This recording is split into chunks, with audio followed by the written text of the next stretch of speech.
Hello, hello, hello, hello. Hi. Hey everybody. Hey, you know what? I'm gonna hit my little logo too. I guess I should play it. What the hell? Here we go. Bum,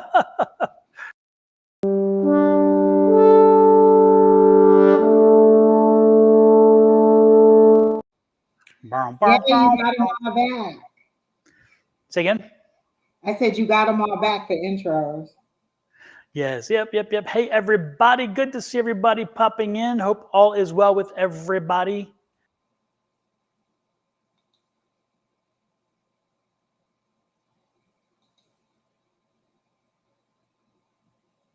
All right. Oh, lots of people are in the chat. Hey, Miss Linda. Hey, Kelly. Hey, Kay. Hey, Bonnie. Who else did I missing here? Let's see. I think I got them all caught up. We'll have to see. We don't know. Are your chats rolling? Because mine stopped. Oh, they go. They Oh, just there were, started. yeah, Kay just came through. Yeah, they just stopped and then is now back. Okay, good. So, Miss Angie, how are you doing tonight? I am hanging in there. My energy was low, and I thought, like, wow, what did I eat that immediately made me so tired? But again, I worked last night, so that's probably what made me so tired. Then I went for my walk, and I don't know how you guys are getting this water in, but it is a struggle. I am trying my hardest to stuff. I feel like I'm trying to stuff um, sausage into the casing. Like I just cannot get this water down at all. It is just not my best friend. Not today, not today. The ice used to do it I though. just am not. And I keep saying, "Oh, I'm gonna do like," because they have this one. I remember this one thing that said, "Just drink 8 ounces every hour." Like while you're at work, you drink 1 cup every hour. You'll get your 8 cups in one day. It ain't happening. And so It you're drinking one every hour. I'm not doing any. No, I'm not doing it at all. This is probably the first one, for, maybe the second one per day. The whole water bottle. I just am not doing a very good job. Yeah, at one point I thought if I did that, I feel like I'd be floating. And everybody says like, oh, well, you'll get used to it. Like your body will regulate and all that water. The body regulates, but my throat is not regulating. My throat is like, do not keep sending this water down here. We just are not having a good time with it at all. Just don't do it. So I just don't know what to do. Yeah, well, I have no advice for you because water. I like water enough, but not for a lot of it. And then once I have too much, I start feeling nauseous. Even when I start drinking it, I have to put like some lemon in it or something. I know. Oh, you know what? I do have lemon packets that are so far away, but I have all of that lemon. I have the little honey because sometimes I'll make me like hot lemon water and put a little bit of honey in it and just drink it because I don't necessarily want tea all the time, or I don't necessarily want coffee. And so sometimes I'll just do that because I just need the warmth because I'm always cold, and I'll just try to do something else for to get the warmth and not the tea. But Hmm. woo! Hi, pretty unique. Hi, Pam Matthews Murphy. Hi, Kayla Stephanie. You feel like you're the only one watching on Facebook? You may be. It takes a minute sometimes for people to pile on. But I see a couple other people that are on my channel, Kayla, with you. So there's a few of us in there. And again, we are an hour off schedule. That's our job to keep you guessing. Oh, I hope you feel better, Miss Bonnie, and we'll send you some healing energy for that headache. You may need some water. There you go. Oh my goodness. Um, So how's everything else going, Don? well, it was How's interesting. your book? The book I've been working for the last 2 days heavy on the book. My spouse is going to take it to Puerto Rico on his vacation, and he said he would read it on the plane. So he said get it printed out. So I'm tweaking the last few things, and then I had to rewrite a whole chapter, and then I had to edit part of another chapter because I read it and I'm like the intro is not flowing enough. I need to flow, and so I rewrote an entire other chapter, and then I do want to do one other addition to it, and that is a step-by-step. I explain how to do the affirmations, but I'm thinking about putting a chapter that's step-by-step and kind of a workbook thing. But then again, part of it, People love it. People love it. Oh, somebody in our live last week said, "Oh, let's all get the book and then let's talk about it in a session." I said, "Oh, I thought that would be great. Like to take everybody's book and break it down into maybe a couple weeks of just sessions with us and be like, oh, well, if you had any questions about whatever the book was or whatever was in there, and then, you just have this session with us and we tell you, oh, no, well, this is what we meant, or yes, this is what we meant, or this is an example of how to do it. Because sometimes you read stuff and you're just like, what? I don't know what that means. Or how to do that. And then we just kind of give them that information about whatever or whatever it is that they're asking about. That's not a bad idea, because it gives you a chance to actually read it first, get a feeling for how you interpreted or how you received it, because sometimes that's more important you receive it, and not so much how it's intended, because when you receive it, sometimes it's meant for you that way, Yeah. which is kind of nice. There was one other thing I was going to, no, what was I going to say? Oh, when I was at the airport of Utah, kind of, it was kind of complicated, but it was kind of a good thing. So I went through TSA, and I haven't changed my ID since I moved here in 2008. And you know how they make you put your ID through the little machine and then it's supposed to match your face up? Well, my face is so much smaller than it was because I've lost 100 pounds since I've been here or so. It wouldn't match. It kept saying no match, no match. And so they put me through it 3-4 times. And then they finally brought a supervisor over and he said, "Can you smile real big like you did on your picture so your cheeks go up like that?" And I was like, that's an incentive to go and get a new ID because I don't look well. I'm having this issue now. It was the first time I ever had that issue. And so I thought it was a nuisance, but it was just like, okay, I guess it could have been the other way. I could have been real skinny on there. And then now my face is so big. They're like, that's not you. So I was happy about that. But I got the royal treatment there. Like, first they made me do that 4 times. And called this guy up. Then when I went through the little machine that scans your body, I had to go through that 3 times. I was like, what the hell is that? She was like, nope, it didn't get you this time. Nope, it didn't get you this time. So after 3 times, then she did a pat down. And I'm like, what the hell? So I get through that. Then I see my bag on the other side of the thing. They're like, we have to do a second bag check. I'm like, what? Oh my God. Everything that you could possibly do. But you know what it made me do? Sign up for my TSA pre-check because I kept saying I was going to do it. I was going to go do it. I was going to do it. And sometimes spirit has to be like, okay, you're not going to do it. Let me give you a little bit of motivation. Literally, as soon as I got back home the next day, click, click, click, click, appointment to get my pre-check because that was we were there in enough time that I wouldn't have missed my flight, but it was a lot that I had to go through that day. And I'm like, pre-check would have got rid of all this. So I really signed up for it. But that was my little joy thing where they were like, it's not saying, it's saying not a match. And he kept looking at my ID and he kept looking at me, he kept looking at my ID and he kept looking at me. And I was like, it's me. And so he made me smile real big and it finally went through. Oh, I can't hear you.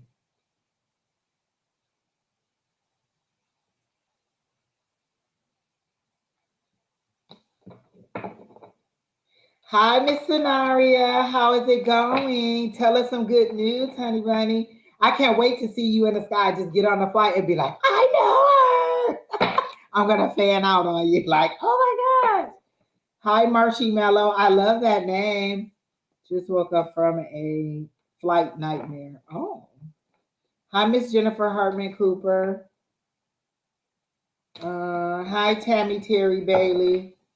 I am so happy, Sonaria, and I know a little bit of about the process to become a flight attendant because I know a couple people who did it, and I'm so happy to hear that you are passing your test because it's intense.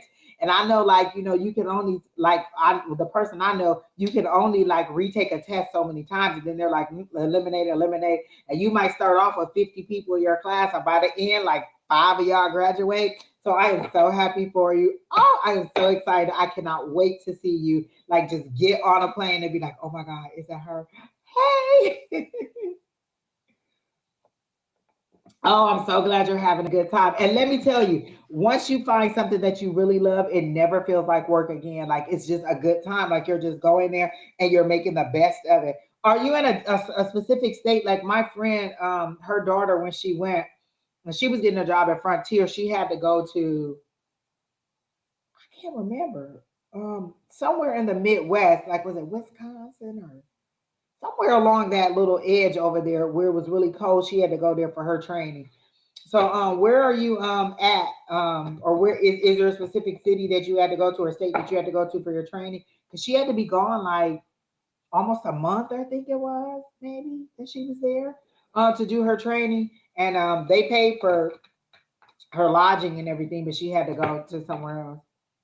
Utah for training. Oh, okay, yeah. Oh, you're in Utah. I was just in Utah, Sonaria. I was there this past weekend in Salt Lake City or somewhere around there. Um, so I wish I would have known you were there. I would have at least tried to hook up with you. I was there 35 days. We are the first class with extra days. Oh my gosh, that is so good. Hey, Lewis. Oh my gosh, not Lewis is back on here too. Hey, oh my gosh, everybody's coming through. And I know you guys are asking me about the list. I don't know how we're going to do it. I don't know if we're going to create a list or if we're just going to pick people we're drawn to. If you guys give us a second, Don is trying to get his mic in order. And so when he comes back, we'll decide how we're going to do the readings. But yes, Scenario, I was just in Utah. We did a quick overnight trip there, where we were there about 30 hours. We got in and we got out. We went to the spa. We went ice skating. Some of them went to the ice castles. We did all this stuff quickly, and then we were back home the next day. It was a great trip.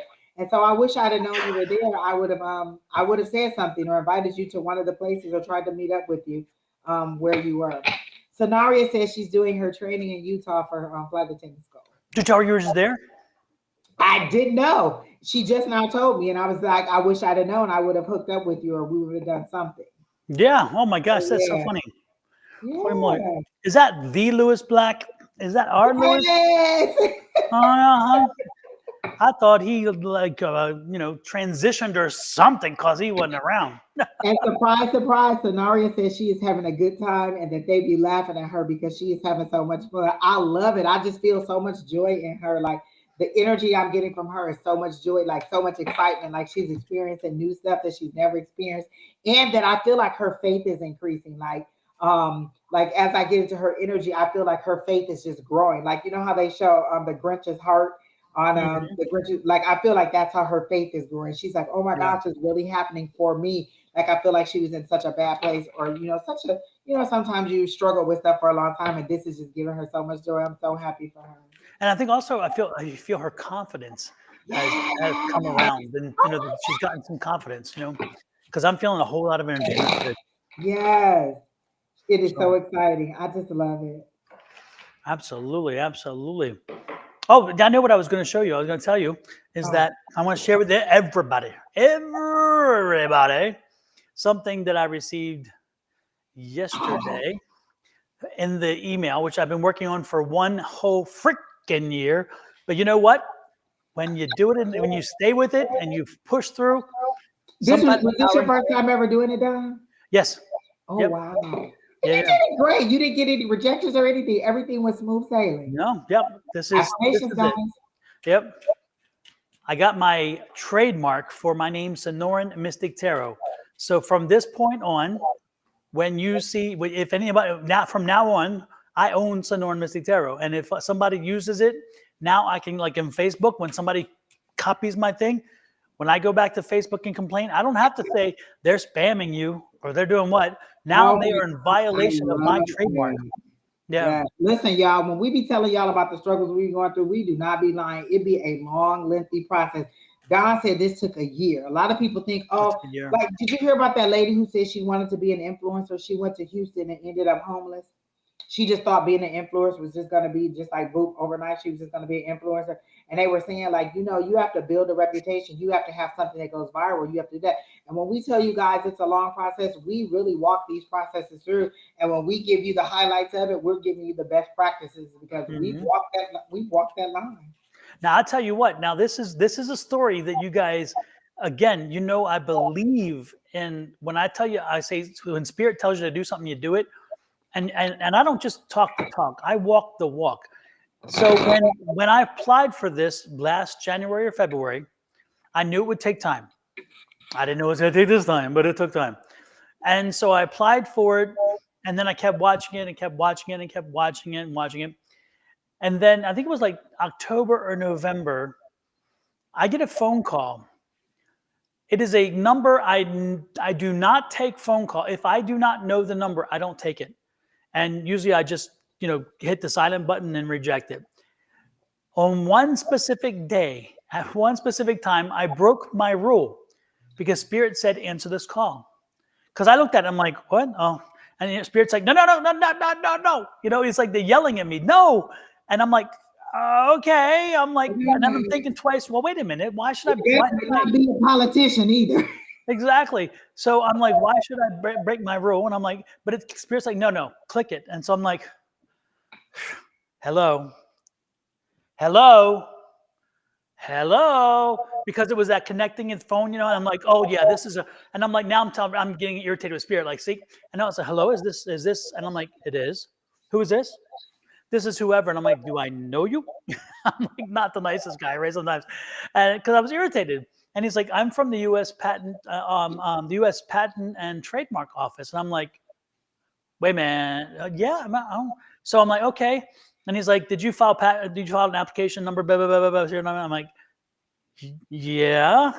And he's like, I wanted to talk to you before I denied your trademark. I wanted to talk to you. And I'm like, oh, okay. And I'm like, so I'm listening to saying why. And he's like, this is a situation. And it was really cool. He was nice. And he said, you didn't hire an attorney. And I said, no. He said, you've not done this before. And I said, no. And he said, well, no problem. He said, everything is done right. You did everything right. He said, the problem is that if you had gone to an attorney, they would have told you would have a problem with a word or two on your thing. And I'm like, okay, what is that? And he said, the word Sonoran is a location. And he said, so I'm not sure we can hook that one. We can block that one for you. And he said, but the other problem is the word tarot. And he said, tarot is a process. It's a thing, and it's been around forever and whatever. And he said, so you really can't own the word tarot. And I said, well, I really wasn't looking to own Sonoran or Mystic or Tarot. What I wanted to do is own the three of them in that order, Sonoran, Mystic, Tarot. And he said, well, yeah, we can, I can see what you're saying there. And he said, but when we look at it, we have to look at it as the words. And he said, and that's why people make Coca-Cola or Coke or all these unique names, because it's easy to get that, because who would use that word? And he said, but so he said, okay, you know what we can do? And he said, well, we talked a little bit more. And he said, we have a workaround. We can put you on this other list. You'll still get your trademark, but you won't be able to sue somebody if they use the word tarot. And I'm like, that's good. I don't want to sue somebody to use the word tarot. And he said, so you won't get protected for tarot, but you will be protected for the other two words, and you'll be protected for all three in a row. So should they use all three in a row, then you can sue or take legal action, he said. Or if you have even the first two in a row, I'm okay. And the first two I'm protected on individually. But it's so I'm like, oh, this is cool then. Yeah, that's what I wanted. I don't even need them individually. I just want that three, because that's my three. I created those three. And he's like, well, you know what? I'm going to prove it. I'm going to go ahead and prove it. And he said, I'm going to prove it from my point of view. And he said, there's a few more steps, but the good part is that I'm the hardest. And so once you get beyond me, the rest should be no problem. And he said, from what I saw in your application, you showed me cups that you sold. You showed me shirts that you sell. You show me web pages. You show me live streams. You've shown me, all the social media pages and the web pages. He said, so I see no reason why and even a logo. He said, I see no reason why you can't, it's not substantiated. So anyway, so yeah, that's how it worked. And in the end, so yesterday, they didn't call me or anything, but they sent me that email. And the first email I got was just saying, you've been approved. And I'm like, I printed it and sent it to some people. And then the next email was actually the certificate. I'm like, oh, yes. So it is official now. That is mine. And yeah, it's kind of cool. It was a fun experience and a unique experience, a very long waiting experience. But just think, if I had not listened to Spirit to swipe that little thing and listen to the phone call, I probably would have been rejected. So folks, when we talk to Spirit, listen. When we say listen, man, I'm serious. Listen, because if I had not listened, the chances are I would not have talked to that attorney for the patent office, and I would not have gotten what I wanted. So listen to Spirit. Even if it's a little twinge or it's something, damn, if they're trying to get your attention, listen to them. with that said, yeah, that's the big news there. And then there was something else that happened recently too, but that's Oh, the big. I was trying to share our stuff out to let somebody know that we were live, but okay. Oh, no problem, no problem. No, I was just saying there was something else that happened this week too that was kind of nice, but that kind of took the leapfrog above everything else, which is nice. And Oh, then that is good. Like, I love that you've already been through the process. So you're speaking from experience. And listen, when we tell you divine timing, when we tell you those little things, like Don heard that little message and said, no, answer the phone. This goes against what I normally do. You have to listen to those still small voices. That's your higher power speaking to you. There are so many nuggets of information in that story that Don just told us about listening to and submitting to what your higher power is trying to tell you to do, and how we dismiss it as no, this doesn't make sense. He could have missed that whole. He could have just not answered the phone and completely got denied. exactly, yep. So again, listen to the voices, listen when they speak. With that said, let's get to readings. How do you want to do the readings today, Angie? You want to?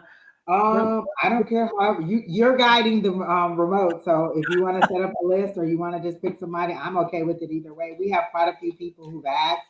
So if you want to just kind of pin them, and so we can just say, hey, are you still here? We're ready. Or if you just want to, whoever you're drawn to, that's fine too. Yeah, let's do. I like the new names. I love the new names. Say again. Virgil is our person from UK. He said, "My mistress left me because she found out I was married." I always love when he's in the chat. He's so silly. I saw that one. Thank you, Creating Bounds. Appreciate it. Thank you, everybody, for the kind words. Again, the message in the story, by the way, is not so much me celebrating, though I love to celebrate when something good happens, but to remember, listen when Spirit's talking to you. That's the key to this, is listening to when Spirit's talking to Exactly. you. So that's more of the message, because it does talk to you, and even me with the advanced connection to Spirit, in the sense that I'm more open.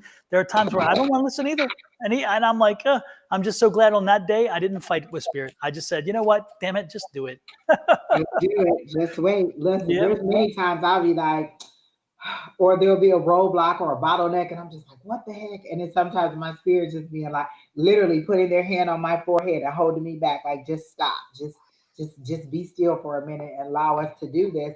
Whereas I just want to be full steam ahead. I want to bulldoze over everything and just move and get everything out of the way. And they're like, no, we may be able to bring you help. We may be able to bring somebody in to do stuff.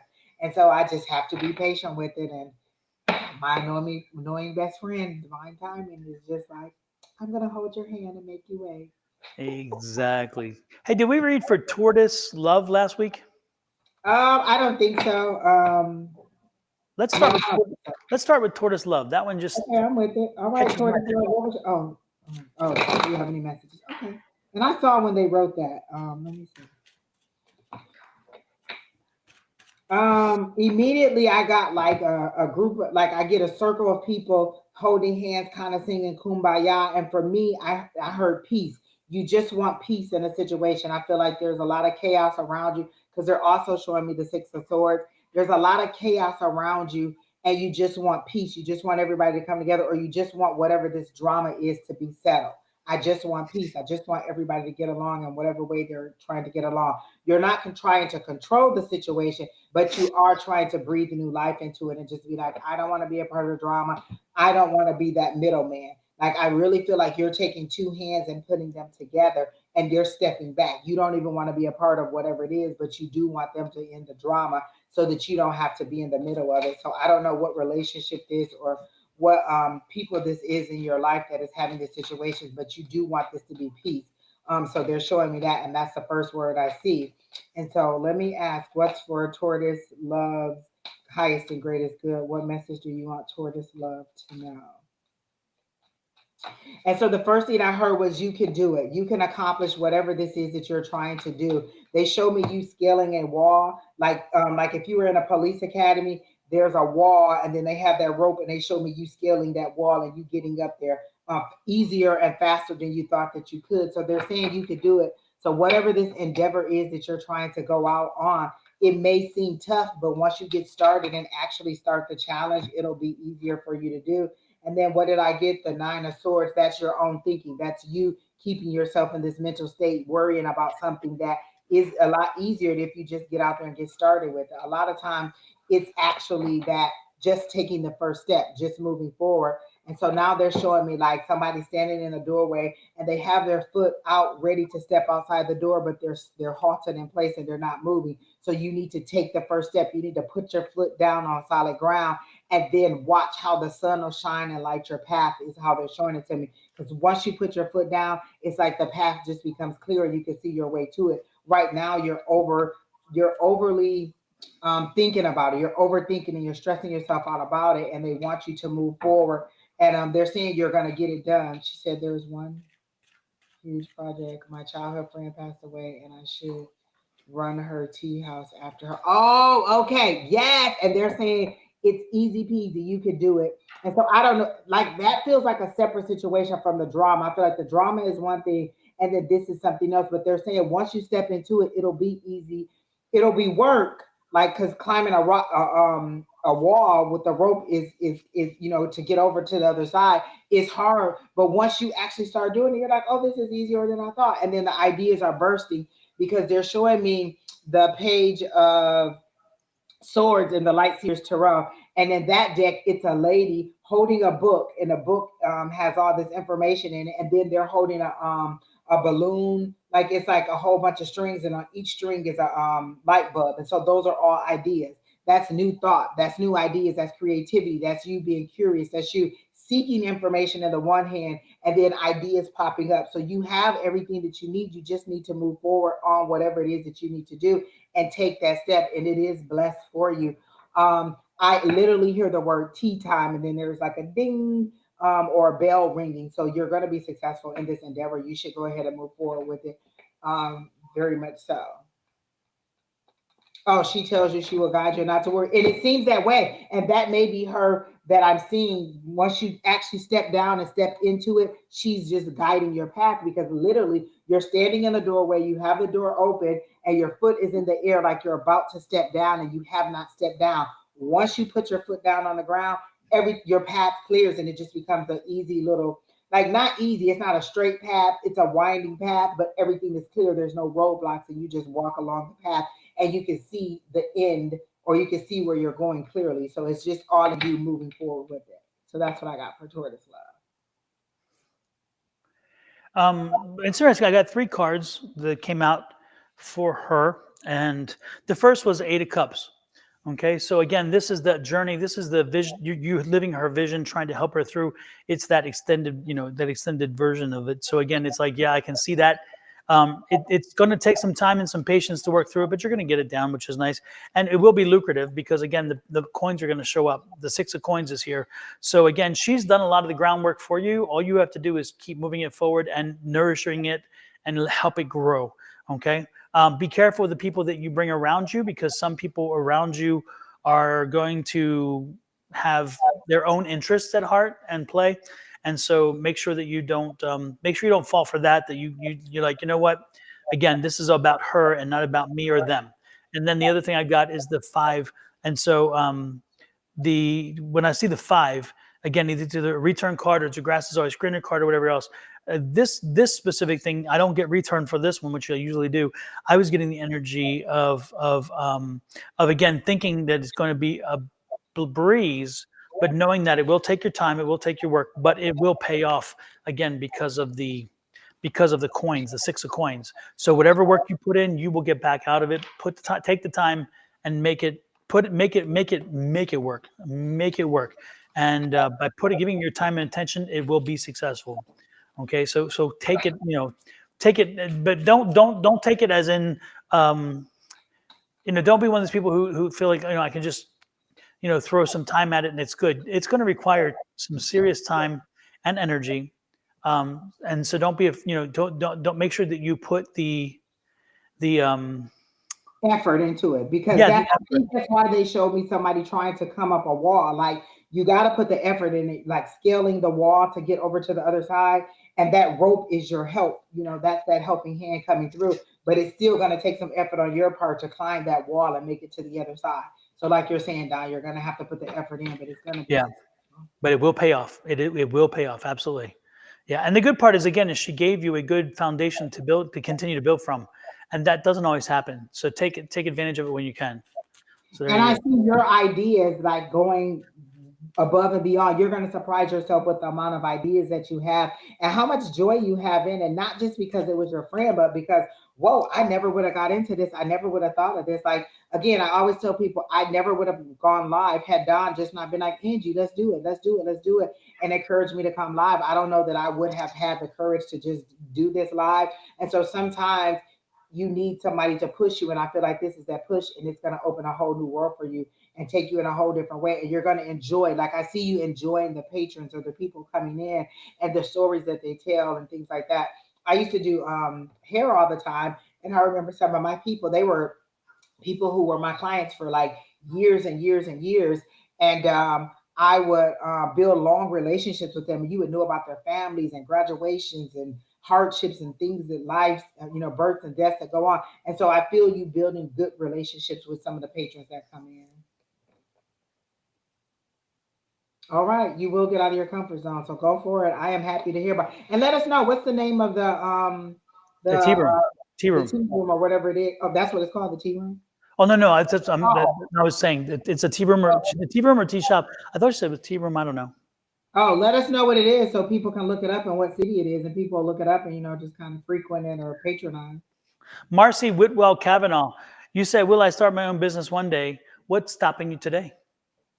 What is stopping you today? When you ask that question, if anybody asks the question, my first response is, "What's stopping you today?" I mean, we all can be entrepreneurs. We all can be somebody who can get something going. The only thing that stops us mostly is us. We throw that roadblock up. Oh, I don't have time. Oh, I don't have an idea. Oh, I don't have money. Give me 10 billion reasons, and I will I will knock down each of them with an argument, because I can tell you what, I have started. I am not complaining, and I am not trying to seem like I'm a super person at the same time either way. But I came from very humble beginnings. My parents both at one point were working 2 jobs each to raise their 4 kids.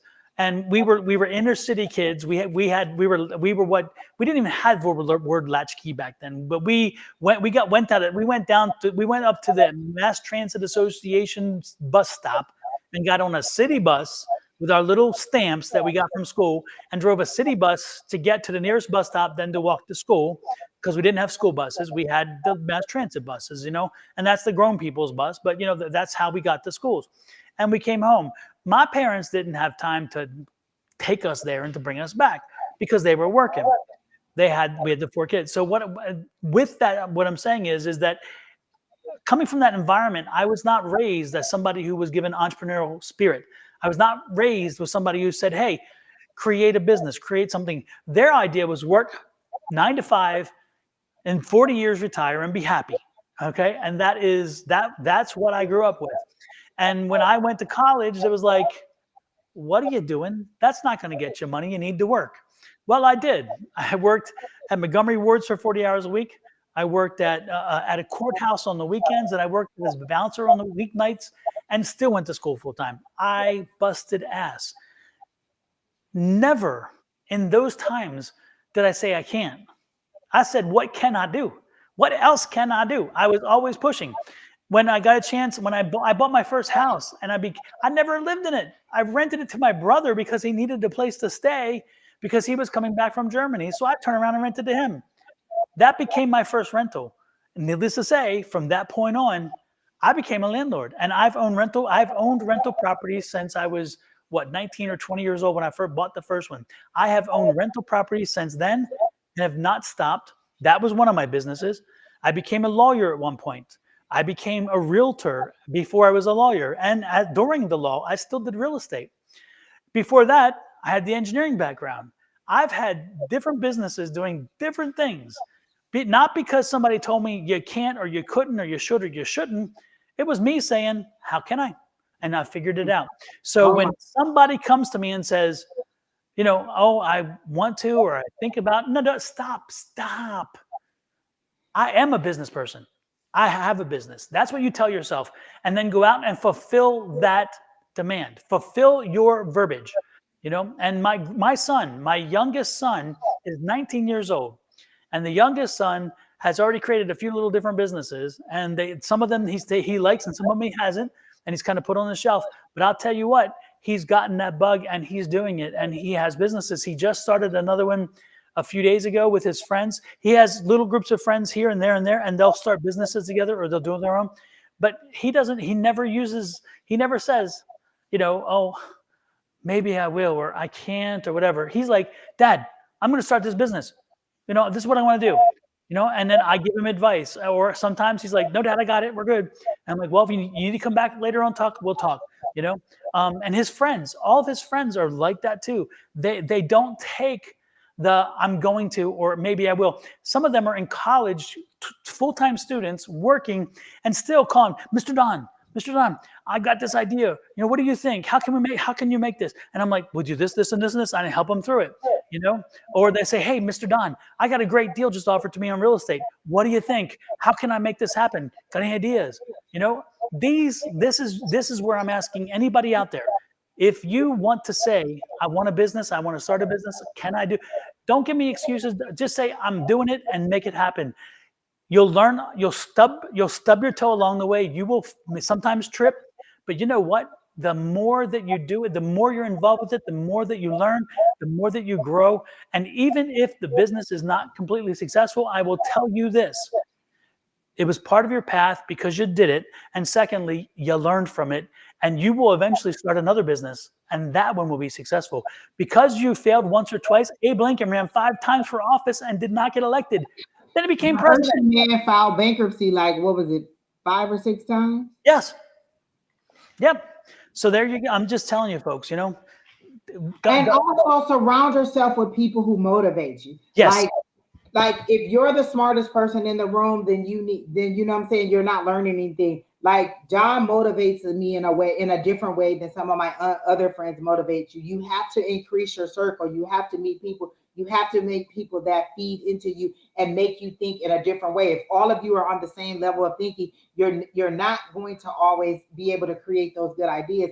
And I think a lot of us are married to the romanticized version of what starting a business was. Well, it has to be perfect, and it's just gonna, like, I'm gonna open the door and then it's just gonna come flying in. It's a process. It is a build up of process. Me and Don have been going live almost, this is our 3rd year, and we're still building our number of people. We haven't had that viral moment. We haven't had that point where there's thousands of people on our live, but we're still working at it. We're still going forward. And each time, every year or every couple months, Don has something new. Oh, how do we find Restream? Don found Restream. We were just going live on YouTube. Then Don found Restream, and now we're going live on multiple platforms. And I see people who've been doing it for years and they haven't found Restream yet. It's all about taking that step and then allowing the resources to be sent to you, or asking your higher power for it. A lot of times we forget how to ask. And so we're like, well, I don't know what to do. Well, did you ask your higher power? What do I need to do? Sometimes it's just start. They just want you to start. They just want to see your commitment. Okay, you're committed. Now we'll go ahead and do it. I use this example about scholarships all the time. The school will grant you this money. Okay, we'll give you $20,000 to come there. But you know what you have to do? You have to apply. You have to pick classes, and then you have to start going. I'm not just going to give you $20,000 and then see if you go. I need to see your commitment to what you're doing. Yeah, you have the need. Yeah, this money is available, but let me see that you're ready to do it. Let me see that you actually applied to a college. Let me see that you actually got accepted. Let me see that you actually picked classes. Now we'll give you the money. We promised it to you, and we're going to give it to you, but you have to take a series of steps to show us that you're committed to it. So in your case, what was her name? Marcy, you have to just commit to it. What is it that brings you joy? You like, I don't know what to do. Have you even decided what you want to do? Do you have your top things that you want to do? My niece brought me the Law of Attraction journal for 2024. And in there, it tells you to write down 50 things that you want to accomplish this year, just 50 of them in any area of your life. Be it, oh, I want to grow my hair out. I want to lose weight. I want to buy a house. I want to buy a car. I want to do this, whatever it is, write 50 of them down. And then it tells you, pick your top 3. And then each month you're working on them. It gives you these roadmaps and all these things to do it. Have you even decided what the business is that you want to do? Not necessarily the details of it, just the business that you want to do. I know that I want to do this. full time all the time. I don't know the details of it. I told my higher power that's what I want to do, and I see glimpses of it happening, but I have to continue to do this and work my other jobs until I get it done. So have you even decided what it is you want to do? Okay, now I know what I want to do. Let me look up resources. You're thinking that you're going to go to sleep and you're going to wake up and it's all going to come to you like that. And it's possible that it could. It's also possible that you're just not seeing the clues that are coming towards you. You could have this coming to this live right now could be the next step of encouragement. She doesn't hear us, let them encourage her. So now she needs to take the next step. Oh, maybe you walk into a shop and then someone's like, oh, well, where'd you get your hair done? And you're like, oh, I did it myself. That's your motivation to start doing hair, or that's your motivation to start another business. There's little single things. It's not like the Lord saying, Angie, you need to start a YouTube show, and then as you do it, I'll do this, this, and this. Sometimes it's just you deciding and then asking for the help for them to move you along. I have to see your level of commitment. So, Miss Marcy, what is it that you actually want to do? Do you actually have the idea and know what you want to do? And then once you decide that, all the information will flow to you. Just ask. Like a lot of times we tell people, when you go to sleep, just ask a question and allow your higher power to give you that answer. It could come in a dream, it could come in a song. You could wake up the next morning and it's the first thing on TV that you see. You're like, oh, should I start this cookie? Should I start this business? Then you wake up, it's people telling you about, the first thing you see is a commercial about entrepreneurs who are getting money for to start a small business. It's a series of things that you have to believe in and trust that your higher power is guiding you. It's not like they're just going to come speak to you and take your hand and say, hey, go in this office and file this paperwork, and then go over here and pick up the check, and then go over here. It's a commitment level that you have to show that you're ready to even take that journey. Yeah, and the other thing that I would add to that is that if that I'm going to play something in a minute that's going to tell you kind of where I stand on this. But if you don't have the circle of people there to support you, then reach out, go visit a business, go visit a small business, go visit someone who has done it and talk to them. I guarantee I do guarantee, I would be very surprised. There's another way to put it, maybe, that if you went to some of these people who start businesses, that they would say, "Oh, I'm not sharing my information with you." Oh, it's the opposite. I guarantee they'll say, "Oh, wow, yes. Well, I can't tell you what works for you, but I can tell you how this worked for me." And they'll tell you this other stuff. And no, I mean, it's amazing. People are so giving. People who have made it are so giving. Now, they won't hit you over the head, but should you ask, man, they open up and they are so wonderful and they share. When I first, when I was in Texas, I went to Texas A&M, and I was young, and I was from the East Coast, and I'd lived in Germany for a long time. And when I was living in the East Coast, I learned to speak very fast.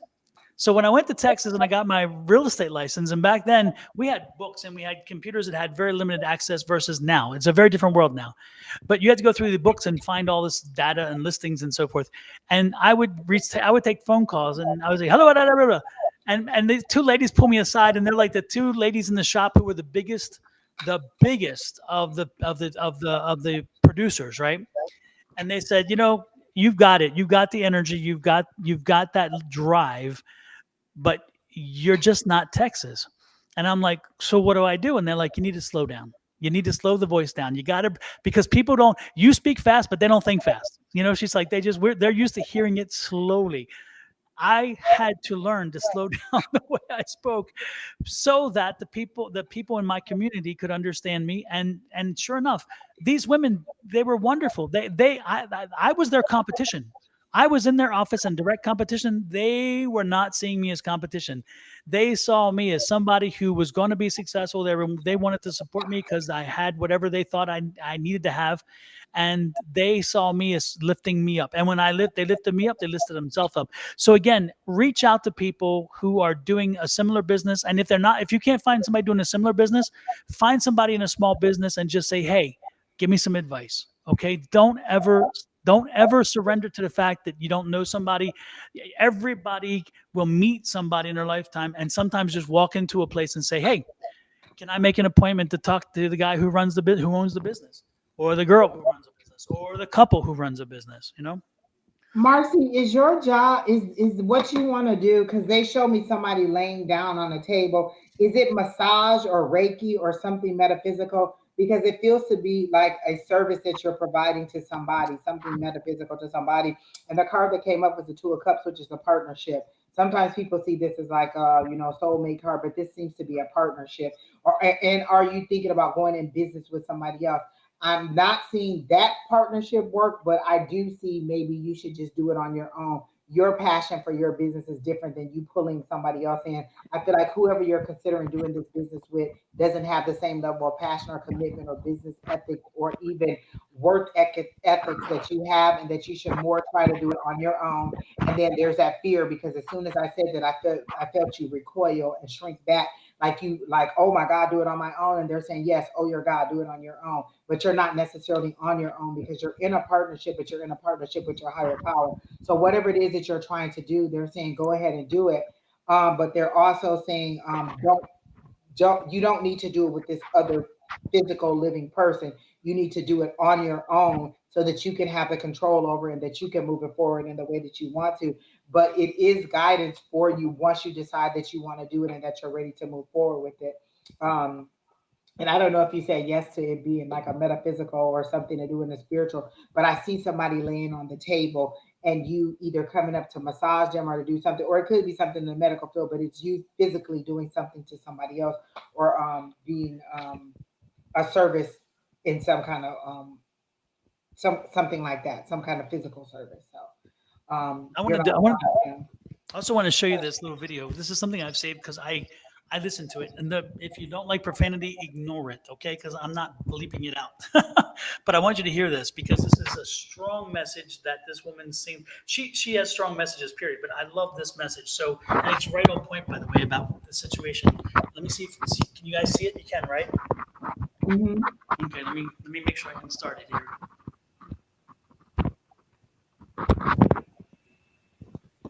Okay. Wait a minute. Why did it? Oh, I see. So when some shit happens, Wait a minute. I'll get it. I promise. Mother is about to speak. I love her because she's boisterous, she's loud. Yes, and she's right to the point, but she doesn't sugarcoat it. So keep good friends around you. So when some shit happens, they'll see the change. I told that motherfucker I was alpha, but I didn't tell him I surrounded myself with generals. did you hear that? These weren't soldiers. These were generals I surround myself with. Intellectuals, good people, long-time friends, no new people. Who is at your right hand, like who your friends are, who you're with every day, will make or break your dreams. But you probably can't do much of anything in this life at a high level without a rock solid team. Exactly what we were just saying. Exactly what we were just saying about surrounding yourself with people who support you and encourage you and help you to move forward. That is what our group does. I love it.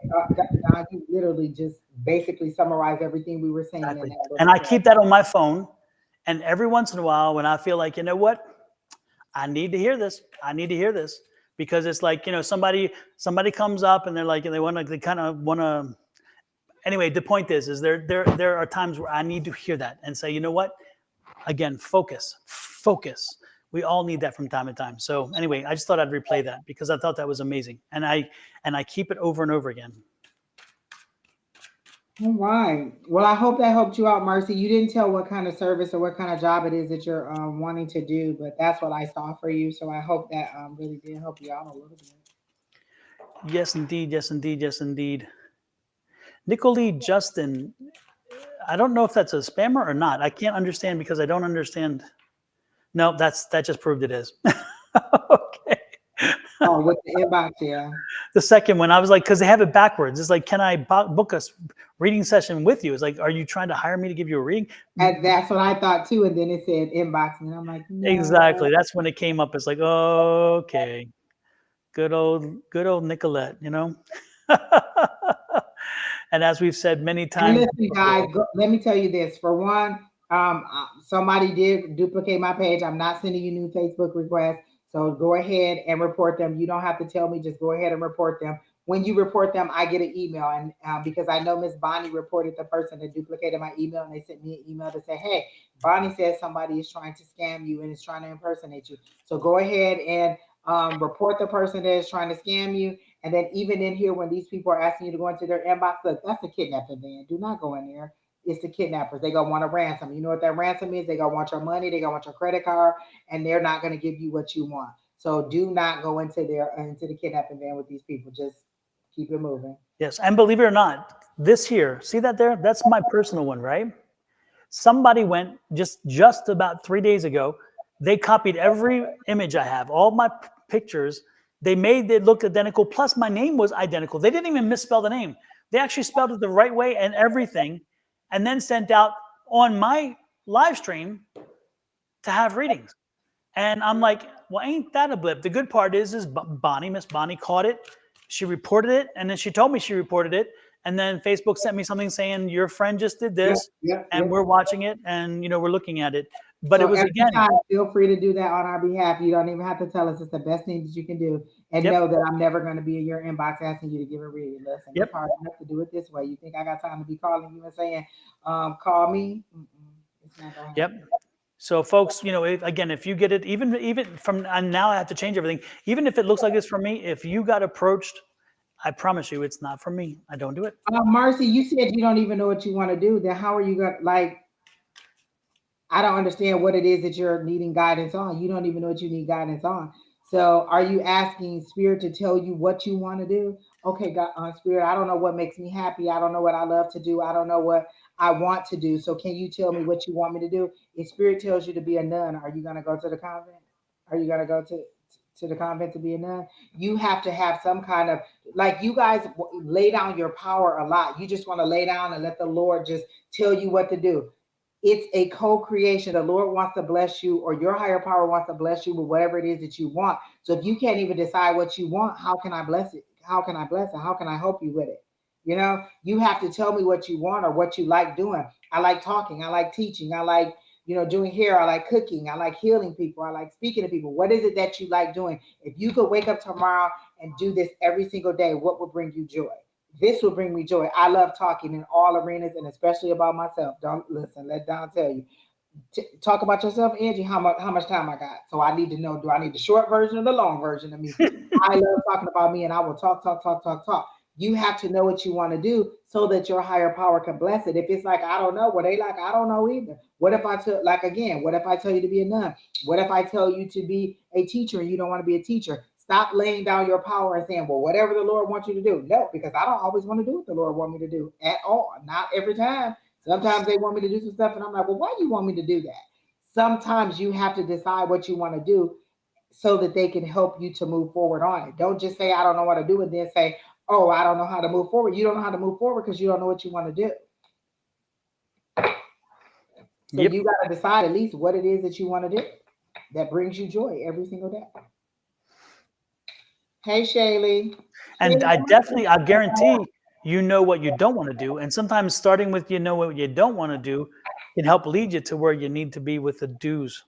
I did a leadership conference at work, and they were like, oh, Angie, you would be a great people mover. No, I wouldn't. I don't want to manage people. I don't want to hear about your problems. I don't want to know why you didn't come into work today. I don't want to know why you late. I don't want to have to deal with why you stressed out today. I don't want to deal with anything. I don't want to be a people mover. I will be a process person. I will, run processes. I'll do all that behind the scenes. Anything that has to do with projects and processes. Yes, but I don't want to manage people because I don't want to deal with your drama and all the stuff. But you have to know that. Because what if they offer me a position? Angie, you want to be a manager? No, because I don't want to manage Sally, Jesse, and Jacob and hear all their problems. But if you want me to manage the process for getting this from A to B, then I'll do that. But you really have to decide what you want to do and know what you do and don't like. But because I know I don't want to deal with people, I know that that's not a job that I would accept. So you have to set your top and bottom. What do you want? How do you want to do? I don't want this. What is the salary that I want to make? Do you even know how much money you want to make? Do you know what hours you want to work? Do you want to go into a place? Do you want to do it at home? What do you know? You have to start somewhere, and it'll all start to line up once you at least start picking apart the things that you do want or the things that you don't want. A lot of things that I learned about dating was from experiencing the things that I didn't like. Oh, I don't like that. So no, I don't want to do that. And so I found the things that I did like and the things that I did not like. So that's what I'm saying. Super. Next, we're going to do Candace Cade. Candace, are you here? And do you want a specific reading or do you have a question for That's that? who I was looking at too, because I was like, you know what? I remember her being on here before and we didn't get a chance to read her. So Candace, or did we read her? I don't even remember. I was looking at her too. Miss Linda says, Lo, that's like when my grandson says he's hungry and I ask what he wants and he says, I don't know. I don't know how to cook. I don't know. Well, do you want some steel oats? Do you want me to make that? Just some oats? Yep. You know you don't want that. Do you want some fruit? Do you Exactly. want like what do you want? Candace, do you have a specific question or just general? Let me know. Nothing specific. Okay, got it. Thanks. Okay, so literally I heard roll, roll, roll your boat ashore. So if they're telling you to roll your boat ashore, you're in water. Water is emotional. It's dark for me. So whatever this is, it's something that either has shame that you don't want people to know about, or that you're trying to do in silence where you don't want people to know what you're doing. Not necessarily you don't want people to know what the situation is, but you don't want people to know your moods. So if they're telling you to row your boat ashore, it's time for you to get out of this emotional situation. It's time for you to get out of this boat because a boat is unstable and you've gotten to the destination where you're supposed to be. So they've taken you from the chaos to this calmer place and they're saying, okay, we're docked up on the sand. We need you to get out and walk over. Because on the side of the water, it's dark. On the side where you're supposed to get out on the sand, because they're showing me sand on a beach, that side is lit up. So that's where you need to go. You need to get out of the boat and move over. So get out of this emotional situation, get on solid land and move forward. So that's the first thing they're saying is row your boat ashore, is that they want you to get out of this emotional situation and move forward. So what's for your highest and greatest good? And they said you know that you're ready to do it, but you're afraid to disconnect from the situation or this person. And they're saying you know what you should do, you know how to do it. They're literally showing me the Two of Swords, which is usually a stalemate, which is you not making a decision. That's indecision, and that's the blindfold. But they showed me you literally taking the blindfold off and it falling to the ground. So that means that you're ready to see the situation for what it is and you're ready to move forward onto dry land, onto solid footing, onto something that is more permanent that'll help you to move forward. I see a little boy. Do you have a son, or there's a younger small boy that they're showing me in this situation that is dependent on you or that is connected to you in some way. So do you have a son? And I hear providing a better way or a better path for this child or this son is how they're showing it to me. And once you get out of the boat, it won't be so unstable. Like I see a little bit of fear in this little boy also, or this small child, because they're unsure, because you're unsure, but they're clinging to you. And so they're showing me that you need to get out and walk on and move forward. You're saying you don't have a little boy, but they're showing me a little boy. So maybe this is what you need to do in order to start moving forward. So is this regarding a relationship? Because it seems like if you in this situation, then you can move forward and everything is lit up. They're not showing it to me what is on the other side, but it's lit up, which means that you're out of the darkness and into the light, and you just need to move forward to where they're trying to take you. And when I say they, your higher power, whoever you believe in, they hear your prayers. That is one thing that they're telling me. We hear your prayers. We understand what you want, but are you ready to move? What did they say? Faith without works. You have enough faith to pray and to ask, but do you have enough faith to start moving? What are you going to do in order to move it? I can tell you all day that you're going to get a job, but if you don't apply, if you don't go to the interview, then you're not going to get the job. It's just a glimpse in time. So what are you doing in order to take the steps to start moving forward? So they're ready to move you forward. Just are you ready to do it? So if you want that little boy, then maybe you need to disconnect from the situation you're in to move forward so that you can meet the person to help you to make a baby. Because the last I checked, it takes two people to make a baby. And if this person over here ain't the person you're supposed to make it with, you need to go and find the person that you're supposed to make this child with, or that you are going to adopt. So I do see somebody being dependent upon you, a little child, a little boy, and this boy seems to be about 6 or 8 years old. So this could be well down the road, or just confirming to you that you can have a baby. Are you having difficulties with having a baby and you're thinking that maybe you're not going to be able to? Because this feels like confirmation to me that you can have a baby and that you will have one in the future. and that you'll be stable, because they're showing me the Emperor, they're showing me the Four of Pentacles, and fours are stability. The Emperor is stability. So they're showing me that things will be stable. You just have to be ready to move forward onto this new life, onto more solid ground and footing. So that's what they're showing me. You're not sure if it's you're dating or work. It could be both. It's not mutually exclusive. Like, you don't have to choose one or the other. It could be both. You could need to move on in every aspect of your life. When I moved here, that was a change in everything. That was a change in relationship. That was a change in location. That was a change in work. Everything changed. So it does not have to be exclusive to, oh, I'm just leaving for work. It could be all of those things that you need to disconnect from and move forward because they're causing you stress in your life. Well, it's interesting, when I first called her name, I was feeling like there is, not was, but there still is a conflict around her, and um, I'm not sure she's the origin of the conflict, but it's like somebody else has a conflict and have brought it to her doorstep. Do you know what I'm saying? Yeah. I get the feeling like, I don't know. It's like there's someone around you who is really not serving your best interest, and they tend to be draining you. They're kind of, I don't know if they're like an energy drain, like an energy vampire or whatever, and they're somebody who feeds on chaos. They feed on drama. They feed on the unity and the harmony does not work for them. And so I'm just feeling like there's this person that is just I don't know. It's not really healthy for you. And you, I think you know it. Well, I don't think you know it. Spirit's telling me you know it. Spirit tells me you know, but yet you can't seem to break free. You can't seem you can't seem to fix the problem, because it's like you don't. I don't know if it's a confidence issue, or because they're showing me like you don't have steel in your backbone. And you need to stand up to somebody, because this person needs to be stood up to. They need to be. They're not healthy for you. They're not healthy for you, and they manipulate your environment. They manipulate the energy in your environment, and all that does is you. I mean, when you get done, sometimes at the end of the day, you're just like exhausted because of all of this. And so and again, I know I haven't touched the cards because I didn't need to, but this is the energy I'm getting from you. And if it's not your energy, then man, I'm way off. But I can tell you that's the energy that I feel. That is the energy that I feel.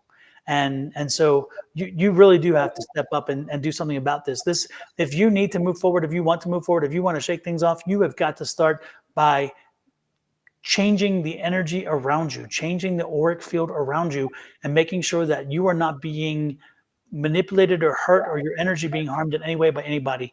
You got to start protecting yourself. And if you do that, I think that a lot of things are going to change. But I just feel like right now it's tons of chaos. And John, you have to be right, because we're both kind of, we're both on the same page. You see the chaos, and they're saying, roll your boat ashore, get out of the water, get out of this emotional situation to this next, to where we're trying to take you on more solid ground. Get out of the boat. We've taken you to where you need to be, and which could be you thinking that you dealt with something or that you moved past it. Because I remember a long time ago, me and my sisters, we thought, we had dealt with our dad. With how our dad appeared in our life, we had decided that we were over it, but it kept coming up. We would go to class and people would read us, and it would keep coming up, and he kept coming up in mediumship. And though we were done with it, he wasn't done with it on the other side. He wanted to apologize. He wanted to show remorse. We had settled in our mind that we were done with it, but he wasn't done with it. So this is where you may need to just say, hey, it's a full moon tomorrow. I release all that no longer serves me. I release this person. I release this situation. When I release everything. Y'all know I'll be like, listen, you can take people, places, things, fat, or cravings, all this stuff. You can take all that stuff and release it with the full moon. So maybe you just need to release this person or this situation, but we both see that there is something emotional or something that is keeping you from making your best foot forward. So whatever this situation is, you need to walk away from it. And it could be just, you may not hate your job. It may be okay, but it may not be for your highest and greatest good. Like a lot of times, like I've worked at many jobs that I didn't hate the job, but it wasn't making the money that I wanted. It wasn't the hours that I wanted, the location that I wanted, the distance that I had to drive. So it paid the bills, but it wasn't exactly what I wanted. So I didn't hate it, but it wasn't exactly for my highest and greatest good. And so I had to have the courage to walk away from it. I had to have the courage to walk away from the city that I was in. I had to have the courage to walk away from some of the people that I know. So what is it that you need to walk away from? Because we both see it. I see you in a boat and getting out of the boat, and they're saying, roll your boat ashore. You've been in the emotional situation and in the dark for the longest. Don sees that somebody's around you. So there is something that is keeping you back or holding you down that is external to you. So that's what I got for you. Yeah, you can. I mean, you are the best. You are the best judgment of what you need or how you need to proceed. But just take what we say and then see how it fits in your life. Again, I just feel this energy that just is not a healthy environment, not a healthy energy around you. And you have to, if you're looking at anything positive, you've got to get rid of those negative energies. You have got to make sure that they are not driving your thoughts, your way of doing things. I mean, what happens is, it's funny. You'll have harmony for so long, and then somebody will come in and they'll bring chaos, and all of a sudden their chaos takes priority, and then you're making decisions based on chaos and not based on reason or rationality. And then all of a sudden you're out of your own zone, your own comfort zone. And now you're thinking, damn, now somebody else is now I've surrendered my life. I've surrendered my situation to this. And that's what I'm saying is it make sure that you understand that, and make sure that you understand that the energies around you. And if you are feeling anything close to that, find out who it is and shut it down. Put the salt outside your door. That'll keep negativity away. Put the salt outside your door. We haven't said that at all for, we haven't said that since the beginning of the month. But again, put salt outside your door. Just regular old table salt sprinkled outside the threshold of your door. Any doors that you're walking in and out of, put that salt on. That'll keep the negativity out. Sage your house to get rid of that stale energy. Anytime somebody comes over my house, they've been sick and they've been coughing, I sage when they leave. And then I do Palo Santo to bring in the good energy. Blow the cinnamon. There's so many different things you can do to get rid of negative energy around you. And it could be one of the things I had to learn is sometimes people thrive in an environment of drama. And so you're trying to help them get out of this drama, and it pulls you into the drama. It pulls you down. And now you're carrying their cross or their drama too. Sometimes you have to allow them to stay in their little drama world, and you move on. You can listen to them, but you don't have to help them. Okay, that's what you want to do. Then if that's what you think that you want to do, then go ahead. You don't have to participate in it. You want to move across country and you want to do blah, blah, blah, A, B, C, and D. I don't have to participate in what it is that you're doing. And I have given you my advice. You like the drama of it. So I'm going to allow you to dwell in your little bubble of drama, and I'm going to move on. I'm not going to keep pulling myself back down to your drama. So it could be that you're helping somebody that is in drama, or that you're still connected to somebody mentally that is in drama, and it's just around you. But the drama is around you, not necessarily that you're the source of it, but that there is drama around you. Yep. So we wish you well there. Keep working on it, make it happen, and I'm sure that there'll be minus 33 Celsius. Oh, cheesy whiz. Kelly, where do you live, Kelly? I'm never coming there. Oh my gosh, negative 27 degrees. Yeah. Where do you live? Like Antarctica? No, I'm never coming there, ever. Wherever you live, that is a state that I am taking off of my list. It's definitely not Hawaii. Oh my goodness, Kelly. I don't know how you keep warm. You must have a husband who can make the engine roar, if you know what I'm saying, because sometimes when there's kind of cold, you need something to get you going. Lord have mercy. Holy crap. Jeez, whiz. There's something about Skittles that they're showing me, or colored candy that you like. And I feel like they're first I heard new opportunities. So there is a new job coming. So be ready for that. Make sure your resume is up to date and that your skills are reflective of everything that you know. A lot of times we undersell ourselves. And so they're telling me to tell you to make sure your resume is up to date and kind of use Chat GPT to kind of help you out too, or look at resumes in the field that you want to go to, because I feel like an opportunity is coming up for you. And by May, you will be moving into this new career opportunity that will make you more money, and that will give you a little bit more elevation in the financial situation that you're living in or dealing with. So again, be ready for that. So I don't know when the opportunity is going to come, but by May you will already be thriving in this position. So look forward to this new career opportunity that is coming up for you. And be weary of people who come and decide to drop their drama on you, because it's amazing how many people will come and they will drop the drama on you and share it with you, and they're going through hell and it's the worst thing ever. And then 2 days later you see them and they're happy again, and yet you're carrying their drama for them. It happens. And when it does, it's like, what? So keep that in mind. Don't carry don't carry somebody else's drama, because that can be part of the problem as well. Who is next, Miss Angie? I I know we've read Arkisha extensively on this job opportunity because I feel like she's asked us multiple times about this job opportunity. And what they keep they told me to ask you, have you declined a couple positions? Like, have you been offered something, you decline it? Because I feel like we're going through the same cycle of, am I going to get the job? Am I going to get the job? And the confidence being up and the confidence being down, or are you just applying for a lot of things because you just really want to get out of the department you in? I don't feel like you have any direction as to exactly where you want to be. You're just kind of throwing stuff at the wall and seeing what sticks, Miss Arkisha. And so they're asking me to ask you, have you declined a couple jobs? Because I feel like you haven't declined anything. Because they're making it seem like you get all the way out there and then you pull back and you don't take it, or you get all the way out there and you decide not to do it. So this is either you not applying for it, or talking yourself out of it, or putting negative energy around whatever it is. And so they're saying, are you applying for what you really, really want? Or are you applying with just kind of like, well, I think I could do that. That's easy. Are you applying for what you really want or what you really qualified for, first of all? And I'm not getting a good vibe on whatever it is that you apply for, because they're saying you set the bar too low. Like, they're showing me like a one of those bars where you do where you go under, you do the, how low can you go, where you do the, Oh, yes. so they're showing me that, and you set the bar too low. Limbo or something. Get whatever it is.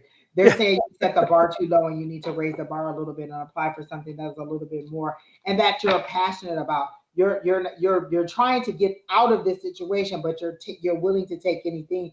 And they're saying not necessarily anything, but you're willing to take whatever will get you out of that. And they're saying, have you set the salary that you want? Have you set the hours that you want, the department that you want? Do you want to work remote? Do you want to go in? What is it? Have you set the guidelines as to what you want so that you can move toward that? And so those opportunities can be presented to you. I don't feel like you have any passion or any kind of thing that'll hold you to whatever it is that you apply for. And I don't feel like you necessarily want this job. Like, there's a passion, there's a connection to you really wanting this job. I feel like you're just doing it because it'll get me out of pot A, but it'll just put you in a pot B, and you'll be in the same situation because you're not really going toward what you desire, but what will do for now is how they're showing it to me. So that's what I got for Miss Arkisha. Okay. Super. Let's see who else is. Hey, Cody Werner. Coda Werner. Hey, Coda Werner. Let's give Coda. Coda, are you looking for a reading? I would love to give you a reading. Both of us would. Coda, by the way, folks, has a business selling stones and crystals and even some plants. He's one of our vendors at our most recent psychic fair. And it was I forgot the name of the business. It's Reliant something. I'm terrible. I should remember it. But anyway, Myra, we're not going to do a love reading at all, or I'm not going to do a love reading. So no, me neither. You kind of snuck that in. I think you commented that we didn't give you a love reading last time, and then you snuck it in on a 2-part question. We're still not going to do a love reading. Yeah, that's not going to work. Sorry. This morning, Miss Bonnie would have done it for you easily. Yes. I tell y'all, this morning, Wednesday mornings before we come on, Miss Bonnie is on with Julie, and they'll do a love read. Listen, she'll read you to the heavens. She'll read everything about it. So you definitely in the morning is when you want to come through with your love reading.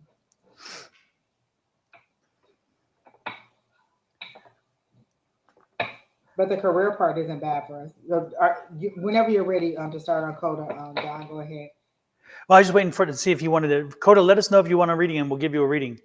So let's know if it's a specific or if it's what natural realities. Yes, there you go, Julie. Hey, Julie, I didn't know you were in here. Nice to see you in too. Oh, I saw her way back. She hasn't said a lot. Nature's rarities. Yeah, nice. I Absolutely. don't know if Coda wants a reading, but I got the Chariot, so there's victory in some situation that they're working toward. So whatever it is that you've been struggling with, it's been a slow journey because this is how I look. I listen. I don't ever want this Chariot because this Chariot is a snail, and that means that it's been a slow journey or it's going to be a slow journey. But I feel like you're at the end of the journey. It's been a slow ride to where you're trying to get to, and things are going to pick up. But I do see victory in whatever it is that you're moving toward or whatever you've been battling through. It's like you've been through the struggles of the of the fives, the chaos, the conflict, and now you're into that next thing that Chariot is your victory, and you're in control of however it moves forward. So I do feel like you are going to get victory in whatever the situation you're going through. And then this is a transformation. Whatever you're going through seems to be a new endeavor, is a new you, because the death card came out. Not necessarily a death, but I like how they always show the skeleton. This and another set of cards that I use, they show the skeleton and then they show you pulling either you out or pulling out the new version of whatever it is that you're trying to do. So there's a transformation that is taking place in you and your career, and you're going to get victory. And there's just things blossoming for you in your life. So, Coda, whatever it is that you're working toward, there is going to be success in it, and there's going to be victory. And I heard the money's coming. Like you may not be seeing the return on your investment because they're showing me the Seven of Pentacles and it's upside down. So you haven't started to receive the return on your investment yet, but it's about to come. And then what do I get? The Fool card, just going all in. Like I feel like you took this journey. You just like, you know what? Boss to the wall. We're going to do it. We're going to move forward with it. And whatever happens, happens. And now you're ready to see it. But that Seven of Pentacles is going from a reverse and it's slowly coming back this way. So your victory is coming, your money is coming, seeing the results or the harvest is coming, but it's been a slow journey. Super.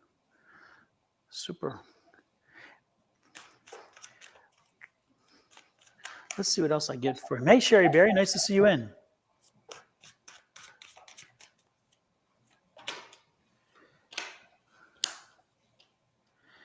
Okay. It's weird that Arkisha says this is a job that she loved because that's not the energy that I got. I didn't get that it was what she really wants to do, and she says that it is. So if it is, then put your focus on it. Like picture yourself getting dressed to go in to do that job. Set your plans as to how you would do the job. Speak that affirmation into place. My new job where I train new hires. I am grateful for my new position where I train new hires. I'm grateful for my new educational position. I'm grateful for the training opportunity that I get to help others. Speak those things into existence, and then that's where you'll get it because your affirmations could clearly take you to the next level. Coda, the first thing that came was the perseverance card, and it's like stay on path and just keep. This is not something that's resolved quickly. It's going to take some time. Be patient as you work through, and know that again, the perseverance is coming. That's exactly the snail is. See, yeah. So keep working through. It's going to be the destination is in front of you, but it's going to take a while. The Hermit card is here, so again, you're aligning with your path. So make sure you're doing as you move forward. Make sure you're doing things as you are aligned with your path. Don't go against the things that you're not comfortable with and it's not part of your path. You'll know when you're doing something that isn't quite aligned with you. So stay in alignment. And I love this card. Sometimes it's good to be the fool. Sometimes it's good to just. Yep. We both got that, Don. Fool. Yeah. Go all in. Yep, go all in. And sometimes it's good to just take a fresh look and a fresh start and just say, you know what? Let's make something new happen. Let's make something fresh happen. Just go for it, and whatever, safety to the wind, who cares? Just caution to the wind, as they say. However, so yeah, that's the energy I was getting, which is wonderful. And ultimately, don't worry. It's going to work out, Coda. It's going to work out. It's all going to be good in the end because the World card is there. So you have the support. And look at that, the Ace of Swords. The good part about this is it's teaching you to think a little differently than you did before. So, and that's never a bad thing because sometimes our thoughts and our ideas need to be tested a bit, So that's what I'm getting. Be patient, keep persevering, but don't do anything that is outside of that transformation. Yes, exactly. Yep. But remember, transformation and the Fool card, that's a new beginning, and that's an ending. Yep. I love it. Yep. but it's part of the path. It's part of that process. It may not be the easiest or whatever, but it's part of the process. So know that. Who is next? Myra Burgess asked for a question. She changed it to a career question. Nova wants a question. Which one? Which one? Which one you Melissa. want?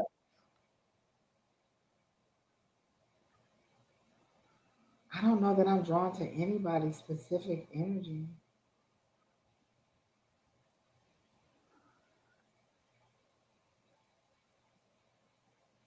Are you drawn to any specific person, Don?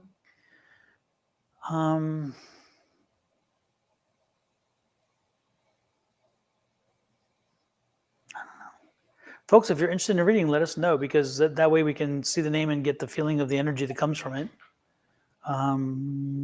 We do miss you, Miss Sherry Berry. How about Beth Kelly? That name is ringing through to me. Beth, are you still here? Beth Kelly, if you're here, let me know you're still here, and we will read for you.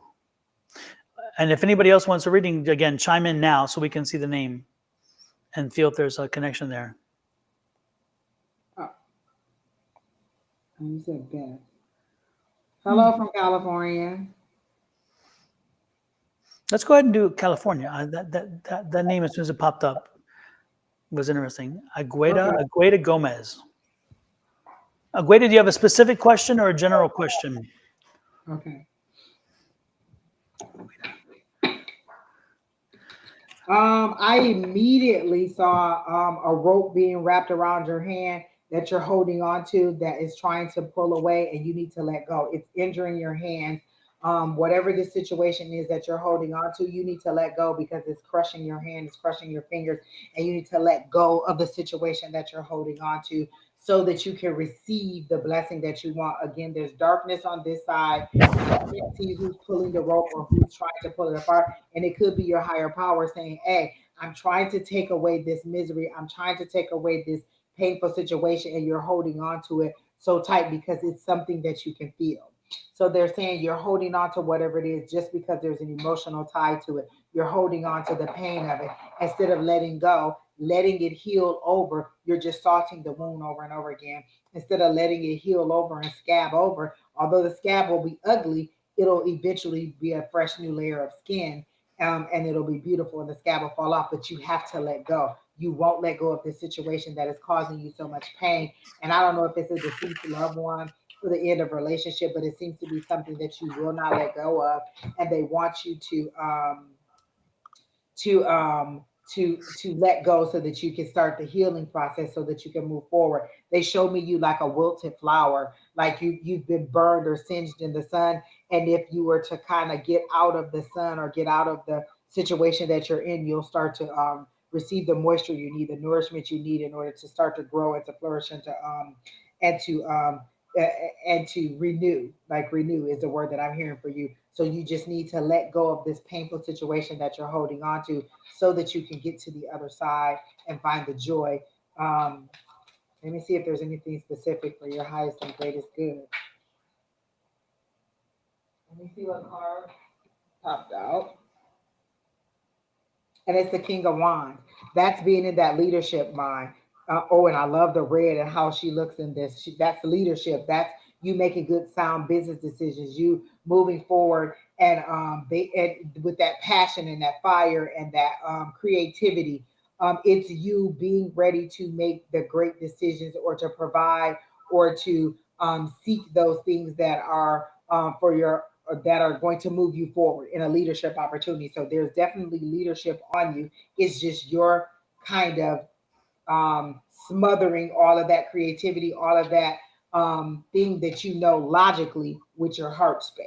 Because whatever this is, it's a very emotional situation, and you're not using your logic or your passion or your creativity. You're stuck in a space, and then my throat is like it feels like a rock is in my throat because you're not communicating that you're in pain so that your higher power can go ahead and move you forward. But they see that you're in pain and they're trying to move you out of this situation. So you need to communicate that you're ready to move forward, that you're ready to let go, or that you're at least in some situation that is painful so that your higher power can help you and heal you and move you forward. Your heart space is very, very that heart chakra is very, very um, disturbed or grieved is how they're showing it to me.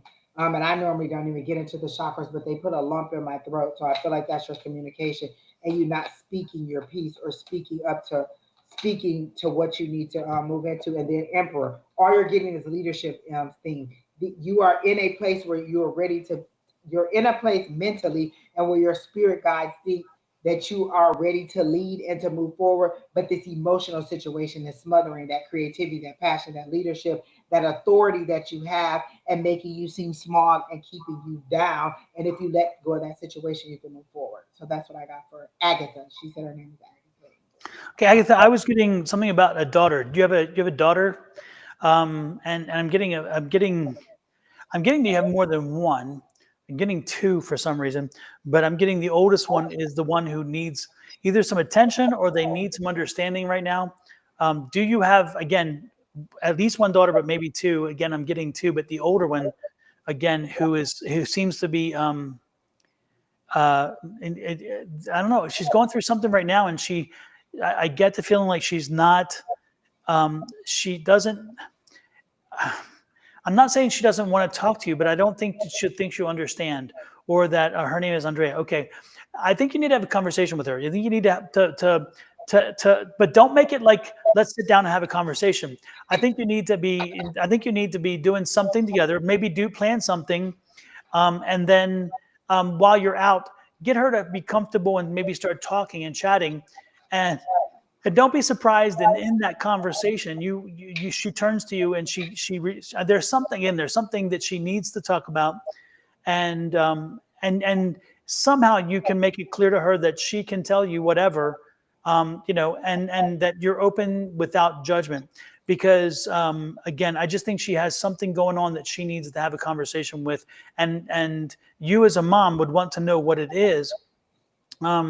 But the problem again is, as a mom, sometimes we're not the ones they want to go to. They'll go to friends, they'll go to a lot of other people, but not always the mom. So Do you think that a loved one passed on? Like I feel like they're all grieving.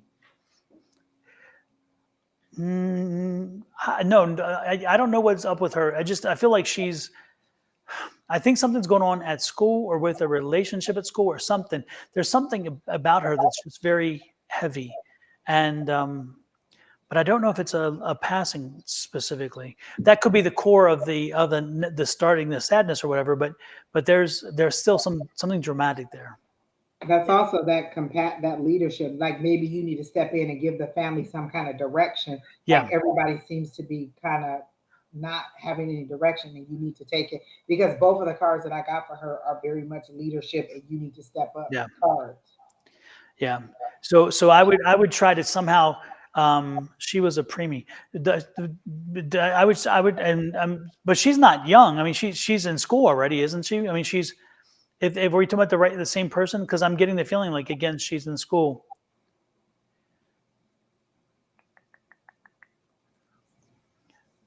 At least in school, but school is what I'm getting.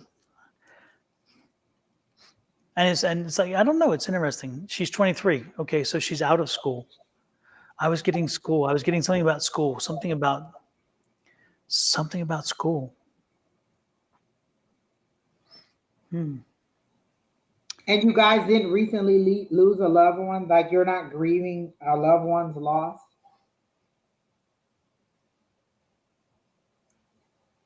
Is she thinking about going back to school? Have you talked to her? Is she thinking about getting an education? Is she thinking about going back to school then?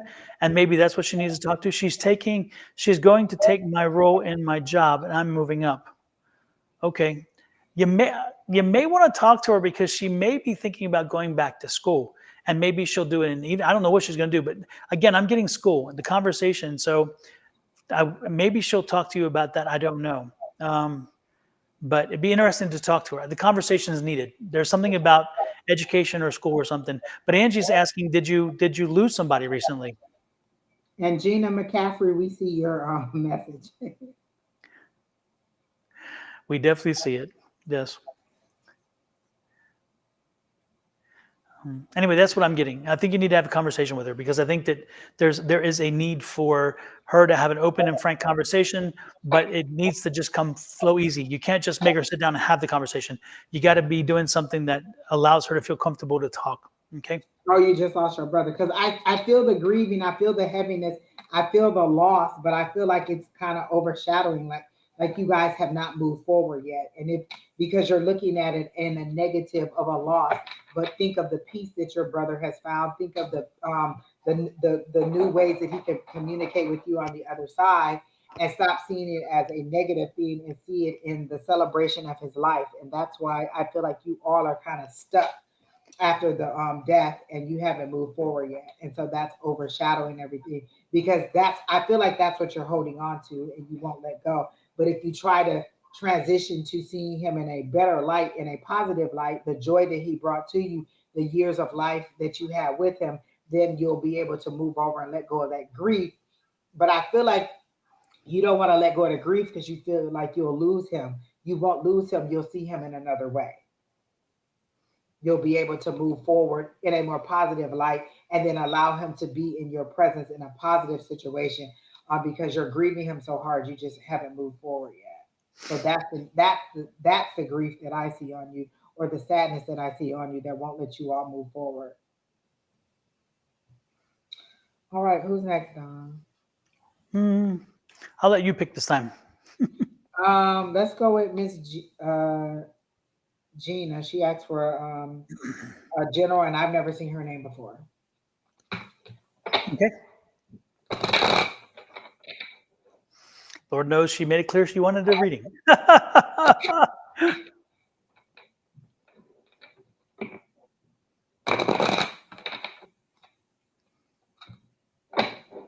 I'm not getting any images, so let me definitely go to the cards. Um, you're stubborn. I see that, because I do now see your arms folded across your chest. So you're being very stubborn about a situation that you're in. They're showing me that, and somebody's reaching out and trying to open your arms. It's a male energy, because it's a bigger person that I see, a very like a broad person that is trying to open your arms and get you to receive them. So there's a male that is trying to get you to stop being so stubborn and stop being so mad at them or upset with them. For one. Um, So let's see. But you have definitely decided that you're not moving on this situation, and that you're mad about the situation. And what I got was the Two of Wands. That's planning. That's you thinking about your options and and how you want to move forward. You're in the planning stage of, okay, the world is at my feet. These are all the things that I can do. And so your plans are on the right track. That is the one thing they're telling me. Your plans are on the right track. You are thinking in the right direction. And then the star card is this is your wish. This is you putting your wishes out there. You want, this is what I want. This is how I want to do it. So you're planning and you're wishing, and they're saying that you're moving in the right direction. So you are on that path correctly. They said your career will pick up. Don't worry about that. And your next opportunity will be a great opportunity. Something about 5 years. Either you'll be there 5 years, or you've been trying for 5 years to get into this. And this is the Wheel of Fortune. All these are good cards for you. The Wheel of Fortune, I like the way they do it with all these gears, because this is everything working on in your favor. These are all the gears of fortune grinding and grinding and going into your favor. And this is red. I like the power of the red. So the Wheel of Fortune, which means things are turning into your favor. And then the star card, which means your hopes and dreams and achievement. This is you wishing upon a star. This is your hopes and your dreams and things. You having that optimism to look forward to something else. And then this is you planning. You are very much what we've been talking about tonight. You know what you want. You're taking steps to move toward it. And then this is your higher power saying, you know what, we're going to move you to that. This is definitely going to work in your favor. So I feel like whatever this job is, either you're going to be there for 5 years, or you've been trying to get into it for 5 years. There's something about a 5, and there's conflict in it, but that's about to move. You're about to be out of that, Miss Gina. And they really want to assure you that, the struggle that you've been through, and that mindset of, oh my gosh, I get so excited about it, and then there's a letdown. I get so excited about it, and then there's a letdown. They want you to know that that's going to be moved too. You're actually going to start seeing things that you've asked for that you've hoped for come to fruition. So stop thinking or stop being worried that, oh my gosh, I'm excited about it, and then it's going to be a letdown. So your opportunity is going to come to you and it's going to work out in your favor. And then the next thing I got is the Empress. And that is beautiful. The Empress, that's that being in your power, understanding your femininity, understanding that you are in control and that you can move things forward, and how you can make these decisions. I always feel like the Empress is a little bit more higher than the Queen. Like she's evolved to the next level of, whatever her position is. And so you're ready to move forward and all your ducks are in a row. And you're ready to get some blessings that are move forward. There's And something about and she's fertile. Where oh, the queens aren't, but the Empress is fertile, and that means new and birth and vitality. So I usually hate to say that because people think, oh, kids. And so, but that is, again, God birth. yeah. Usually is birth. And in some decks, like her belly is the world. And so she's birthing something, not necessarily a baby, but it's just opportunities and things that are coming your way. So I do feel like things are about to turn around. All the things that you've been going through for maybe the last 5 years are about to, move you forward.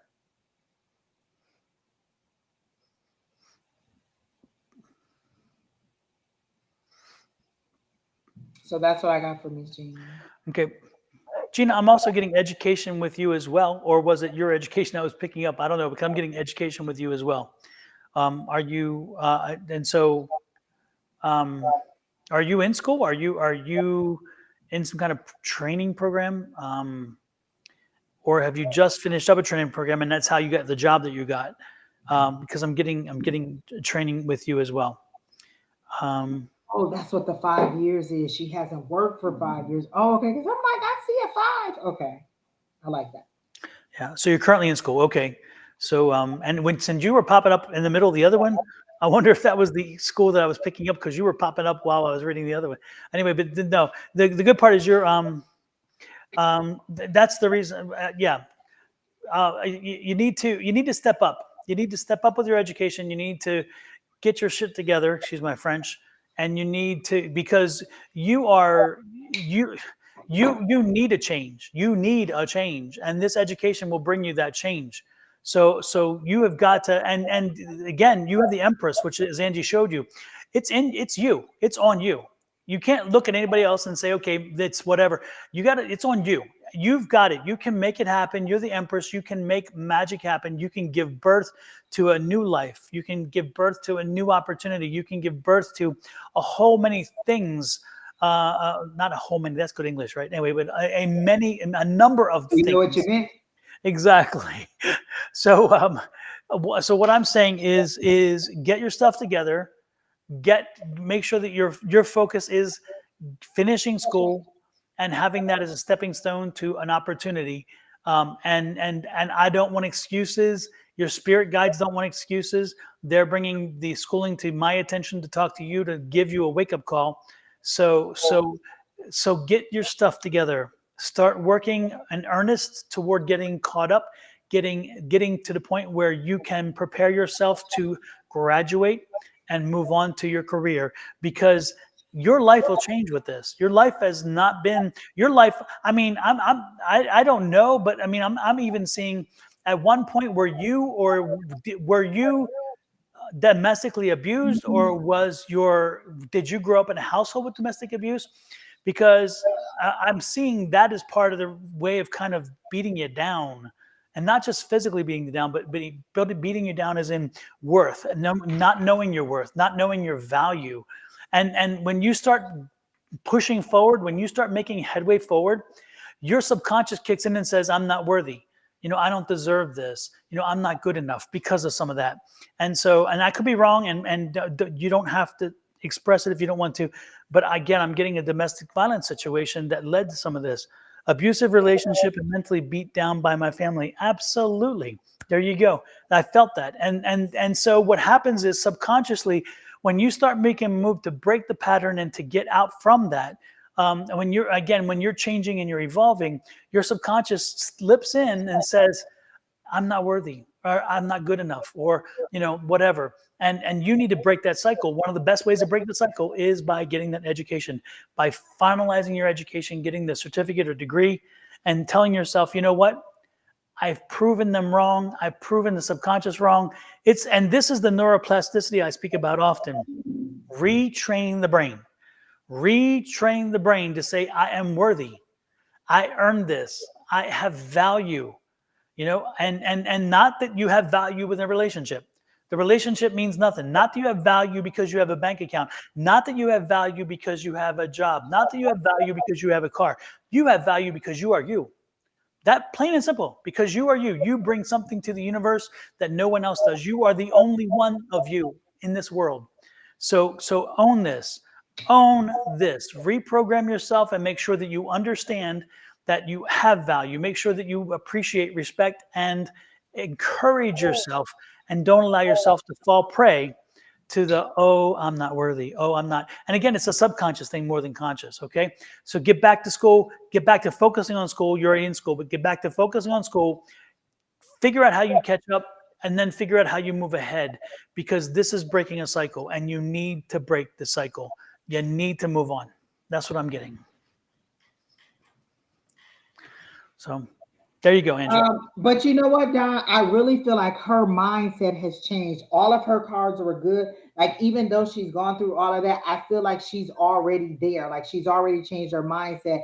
And because she's even willing to even look at what it could be on the other side, look at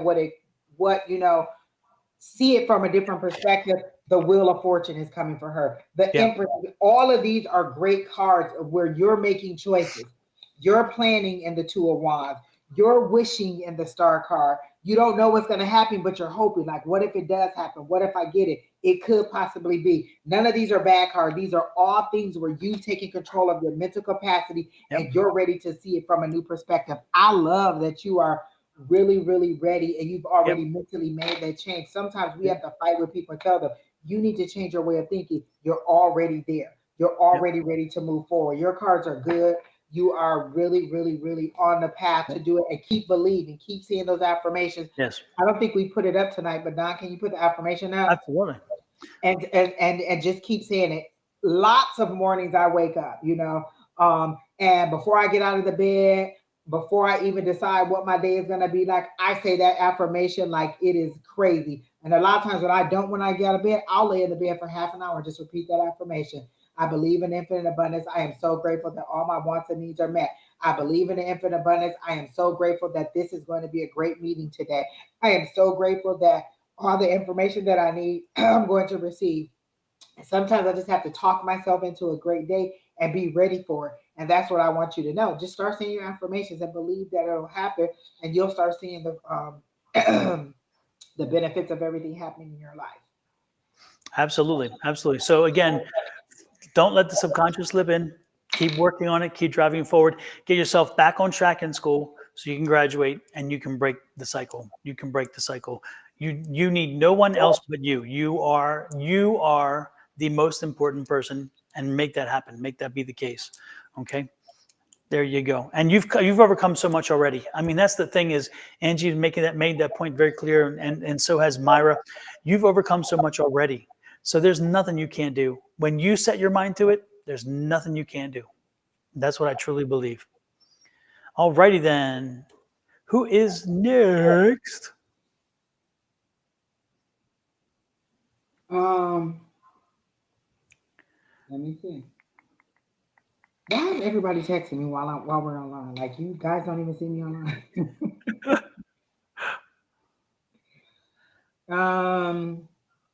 Let's see. Who did we just do? Was that Myra? Gina. That was Gina. We can do Myra. When you say Gina, it makes me think of Martin. Martin. Exactly. Oh my gosh, I love them. They were just on the Emmys the other day. Exactly. I saw that. And everybody kept asking, was Martin okay? Because he seemed like he had some kind of medical condition, but he said he was fine. But he did look like he had maybe suffered some kind of medical condition, and that he was even the way he talked was kind of a little not Martin. And it was funny that Gina, the one who played Gina, that she spoke so much because, she and he had the legal issues before too and all that other stuff. So I was like, wow, this is his show and he's not talking much. I was kind of wondering. Yeah. Um, like a lot of people was like, does he have like, had he had a stroke or something? Like even in the last movie he was in, I felt like he was a little bit not himself. Yeah. So I don't know. Yeah, because he is so natural and comfortable in front of a camera. It felt And like he was really thinking before he yes, said what he exactly. said. Like he had to work to find the words. And it was like he never did that before. He could just, I mean, that stuff flowed. He was, I'm sure I would love to see some of the outtakes of that show because I'm sure he flowed. And sometimes they said, no, that's not going to work. And then he tried again. And each time was a different thing, you know? I love it. Like when they used to do those behind the scenes shows or those outtake shows of the Yep. best of Martin. I used to love those because it's still funny. And so many years later, we are still watching the replays of it, just like the Golden Girls. Some of those things are classic, and you cannot recreate that chemistry anywhere. They were Yeah. groundbreaking. And it's funny because, up through the entire show, I cannot remember Tommy ever saying where he worked, yet he always supposed to work, That was like a going thing. It's like, does he really work? And there's because, he's, He be like, I work in a big black building over there. And he was like, but I got a new job. I now work in a big white building across the street. yes, yes, yes. Yeah, I used to laugh at so much because it was like nobody ever knew where Tommy worked. The rest of them, they knew. So, Miss Myra, I was about to start your reading. They told me to get the Light Seers deck out. So I'm going to get that deck out for Miss Myra Burgess and see what they're telling me regarding you. And Myra wanted career, was it? Yes. Initially, she asked for love and career, but we'll focus on career. Exactly. Let's see what we have for Miss Myra's career. And folks, don't forget to hit those like, share, subscribe, and follow buttons because you don't have to pay us for anything. This is the way of paying us. It's just showing some love and attention with those buttons. So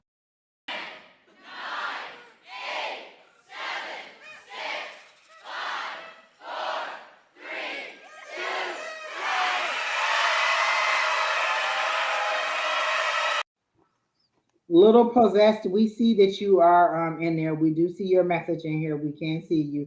The way that we're just picking people that we're drawn to energetically and reading them. You can post a question and we'll try to get to you if we're drawn to you. But we do see your message.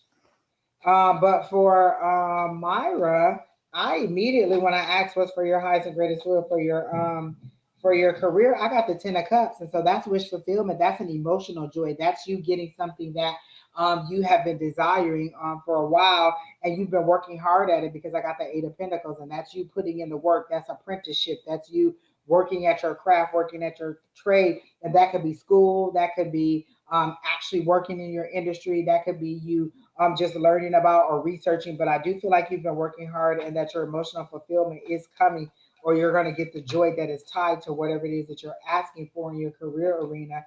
I feel like you haven't decided which way you're going to go, or you're either fighting because the moon card is that intuition. It's intuition, but it's also that fight between the spiritual and the cardinal, your spiritual you and your physical you. So you're either having a fight between those two. So like spiritually, this is what I want to do, but physically in my reality, this is what I'm having. But they're saying to trust your intuition. This is very much an intuition card, a Pisces card. So you really do need to trust your intuition a little more and believe in the things that you're feeling and receiving. That is literally your higher power communicating to you. I feel like there's a physical reaction that your body receives. Like when I'm doing a reading and I'm wondering if I'm getting the reading right because they're not responding, they'll give me goosebumps.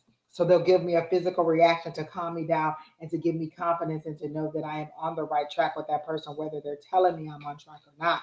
So they're saying definitely trust your intuition. Again, this is that 7 of Pentacles. Oh my gosh, this is good. You got the 8 and the 7. So your apprenticeship, your hard work is being shown. And then these are the things that you've planted. I love the way that they do this. You planted all these little seeds here and then look at it growing up. This is you waiting. They did it through the watch because you've been waiting on this to come up. And now all of those little seeds that you planted, all those things that you've done, all that hard work that you been doing is coming together. You're going to get your harvest. This is that joy that's coming up. So career wise, I feel like some good things are coming for you. Some good opportunities are coming for you. And they're saying, don't doubt and don't think, well, it hasn't come thus far or it hasn't been this good. Don't think about your past.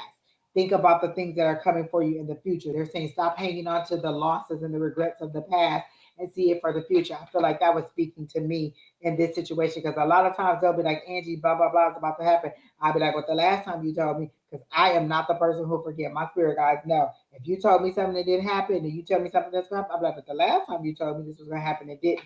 So I feel like this is them saying, stop holding on to the things that you did not get in the past, and look forward to the things that are coming forward. You can't, the reason we say this all the time, the reason the windshield is bigger than the rear view is because you need to focus on where you're going forward, not what's behind you, and not the losses, not the things that happened to you in the past, but the good opportunities that are coming your way. Another great card, 9 of Cups, is wish fulfillment.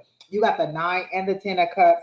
You got the 7 and the 8 of Pentacles. All good things are coming towards you for regarding your career, but you have to trust your intuition and know that the decisions that you're making are good. As far as this relationship, you're wondering if you should go back. You're wondering if you should stay. You're wondering if this is the best opportunity for you. And I just don't feel like it. I literally feel like this person is holding your head underwater and you're struggling to fight to get out. And now that you're kind of disconnected from this, or that you're moving on, you're able to trust your tuition. You're able to get all of these good things. And it could be that you weren't receiving the blessings because you were with someone who wasn't worthy of the blessings that were coming towards you. And now that you've disconnected from that person, you can, your intuition is telling you this is a good decision. You know it, but that heart space is telling you, oh, you're going to be lonely. Oh, you're not going to have anybody. Oh, you're not going to have anybody to spend your future with. And they're saying no. Trust your intuition. Know that it was the right decision, and watch things unfold for the betterment of your life. So that's what I got. This is for Myra, right? Yes. Myra. What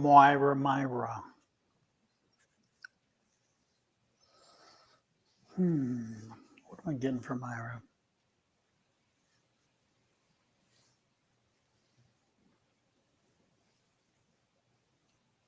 Myra, is your, no, yep, no. Myra, your mother and father are both on the other side. Are they both over there, or because I'm kind of picking up on both?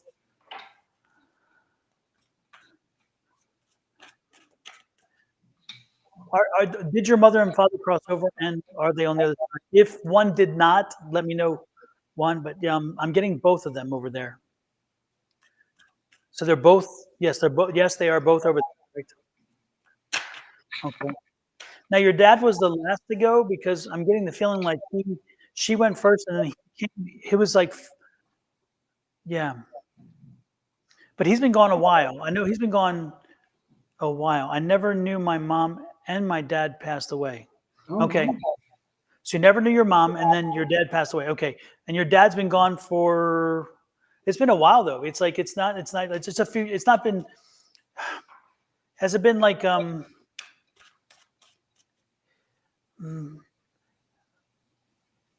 geez, 4 or 5 years? Has been gone maybe 4 or 5 years? Your dad last. Okay. Yeah. Yeah. So yeah, well, it's energy. Yeah. Cause his energy's here. Was he? Yeah. His energy's here. But it's energy. I'm feeling them both. I mean, I'm feeling them both here. He seems to be the more dominant energy here. And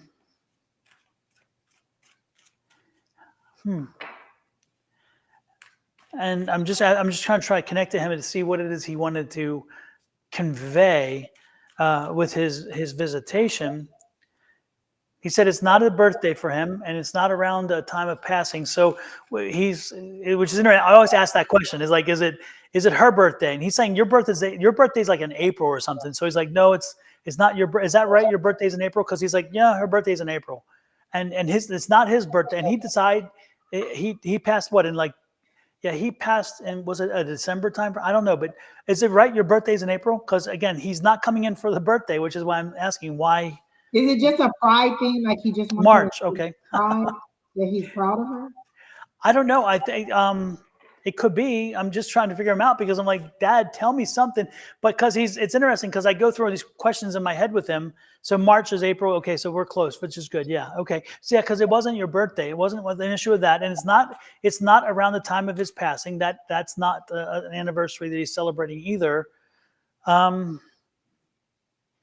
I'm asking him what is it he wants to say.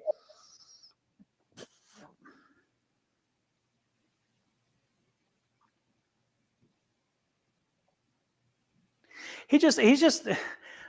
You'll probably know this more than I. This might make sense to you.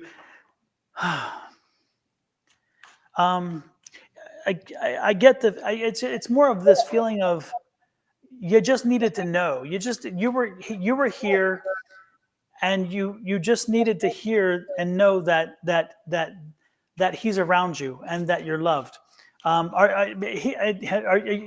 It's like you get lonesome sometimes, and he sees you in the house, and sometimes you feel lonesome, or you feel just kind of I don't know. I wouldn't say unloved. I don't think that's what he's trying to convey, though it seems to come across that way. I think he feels that sometimes you feel just kind of alone. You feel isolated. And he wants you to know that when you're feeling alone, he's there. And he's just wants you to know that you're never alone. You're never alone. Now, your mother, it's interesting because did he have thinning hair or bald on top? Because I'm kind of getting that image of him. All love that's so true. Loneliness, yes. Disconnected, yes. You know what I'm talking about. Okay, yeah.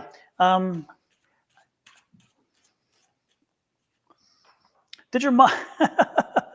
He's showing me something, and I don't know exactly what it means. Are you having a little bit of a pot belly right now, or did your mother have a pot belly? Because he's showing me a little bit of laugh, and when she laughed, I think it's like your mother had a little bit of a pot belly or something. Because when she laughed, it kind of jiggled a little bit, and I don't know why he's showing me that. Or are you having some conscious issues about your belly or your weight right now? Because he's showing me like the belly will move a little bit when she laughs. So so I don't know if it's your belly or your mother's belly.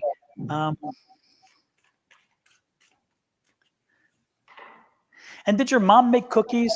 Did your mom make a special kind of? I never knew my mom. Yes, my little way. Okay, so you make cookies. So are you the one that makes cookies then? Do you have a special kind of cookie or a special cookie recipe that people like? Because I'm getting this thing about cookies, and again he's talking about cookies. So are the cookies yours, or do you make the cookies, or is there a certain type of cookie that you like and that maybe he liked or something?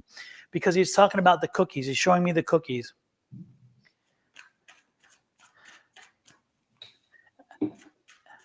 I never knew my mom ever. She gave up. I understand that. Let's get to the cookies now. Go back to. Let's get to the cookies, because the cookies are in my head, and it's like, why is he showing me cookies? So, do you bake a special kind of cookie, or are you known for a special kind of cookie, or are you somebody who loves a certain cookie that you buy? But it registered with him because he's showing me the cookie, so for him it's special. Do you know of what I'm talking? Is there a cookie that rings a bell with you? I'm learning with my grandbaby. Okay, to make cookies. Okay. Oh, interesting. Okay, I like that. So he knows this. Of course, he's watching over. So it's kind of funny that, yeah. So, oh wait, yes. Okay. What am I waiting for? Oh yes, wait. Yes, he knew about the cookie. Come on, Myra, type faster than that. You put some low messages in there. Come on now. Exactly. Anyway, wait, my aunt, yes. Your aunt, yes. Okay. Anyway, the point is he's here. He's watching over you. When you are lonely, remember you're never alone. He is with you, and that he is always with you. Do not despair. Don't be surprised if, and I wonder, is it like, did he have,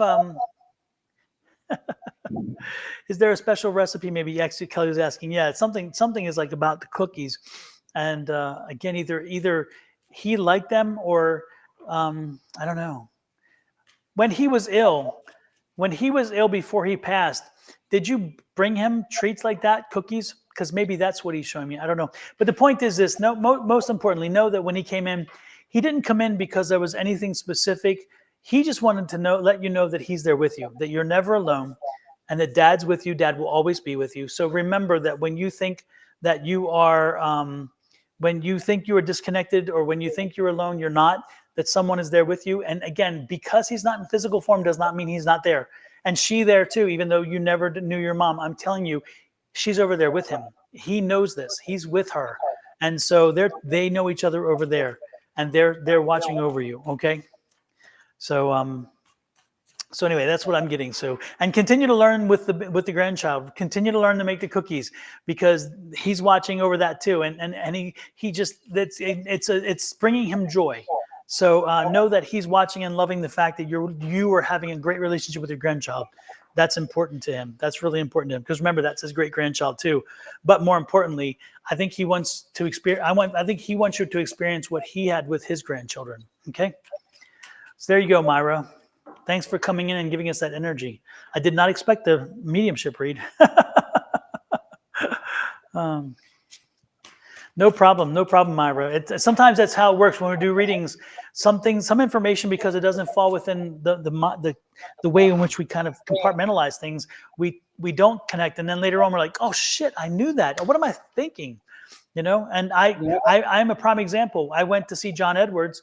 And John Edwards was, when he first started pointing and connecting to an energy, I'm like, that's my dad. That's my dad, because he was talking about this, that, and the other. And then finally he came to my son sitting right beside me, and he says, you. And my son's like, what? And he said, yeah, you. Do you have this? Do you have a Karen or something like that who passed over? And my son's like, no. And I'm like, Carol, your grandmother. I mean, not Carol crossed over, but you're someone on this side. And he's like, I said, Carol. And he's like, yeah. Well, her husband is on the other side. Is that your grandfather? And he's like, and it was me. I'm like, hello. And then so I stood up, and then he's asking me questions. And then I'm like, no, I missed it. And then I'm like, oh yeah. So even me, who's been through this myself on my own experiences, I sat there in front of him, and at first I didn't make the connection, because my mind was already going in a different direction. So believe me, we understand. Angie and I both have been through that with people, and we've been through that with ourselves, and we know. So we don't, Myra, it's but wonderful for you, Myra, to walk away from today knowing that he loves you, he's there with you, and when you feel that lonesomeness, you're not alone. You're not alone. Okay? So what's that for, Angie? I was looking at, I think it's Ayana. She put she wants a full paid reading. Like we can hit one of them subjects, but we're not hitting all of those. Exactly. Oh, thank you, Myra. Oh, Myra, I'm glad we got to you. You've been in the chat. You've been patient. You are not overbearing. I hope that helped you out, and you got exactly what you wanted. Hey, Cassandra.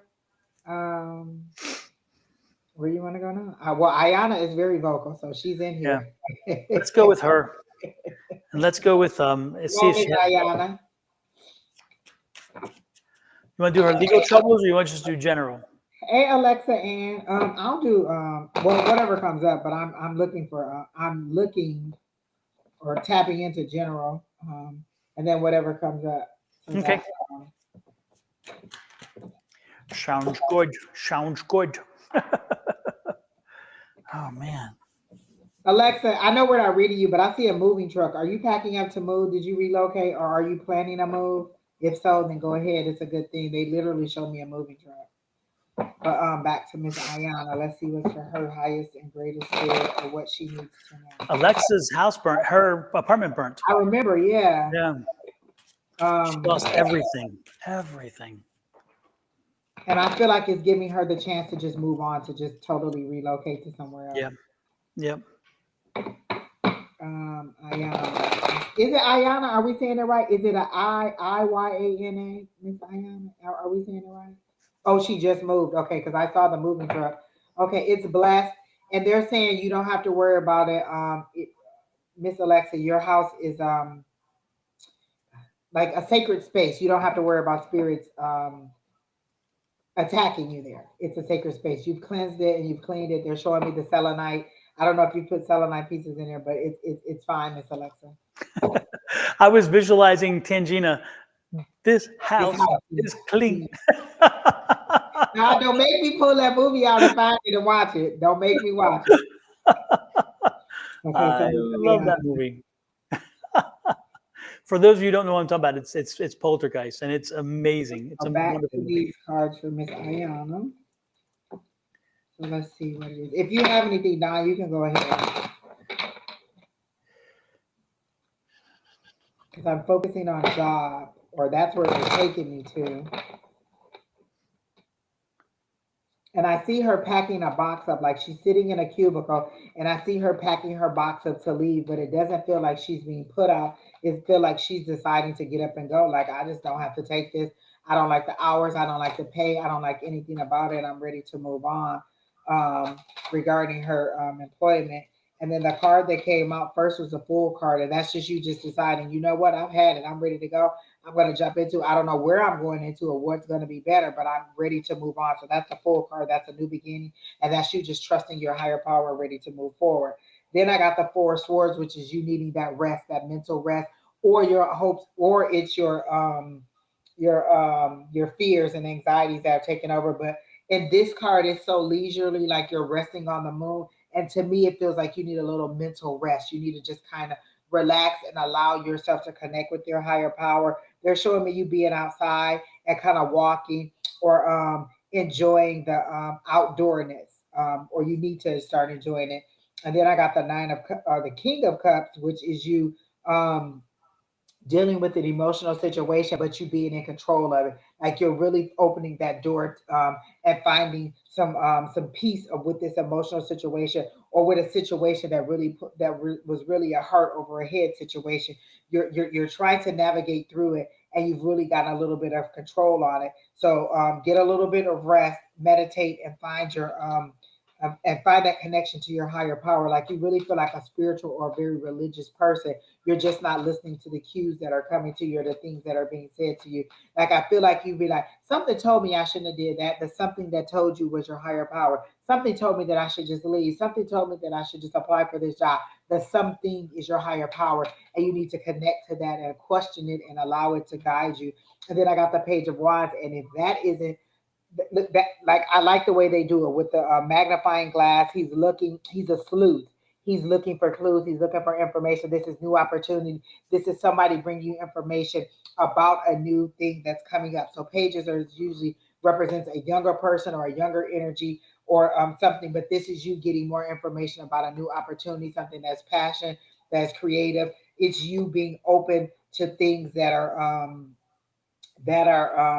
coming towards you. And so for your career, I feel like it's all about you deciding to connect with your higher power. All of yours really seems like connecting, understanding that where this information is coming from and listening to that inner voice that is to you, but drowning out everybody else, like putting a shield over you. Like I feel like you kind of ask, oh, like I'm thinking about taking this other job, or I'm thinking about doing this, and then people kind of discourage you, and you're like, oh no, well maybe I should do it. And I feel like your higher power is putting a dome over you so that you can't get out and ask these people because they're discouraging you or they're telling you what they would do. And this is not their path. This is not their purpose.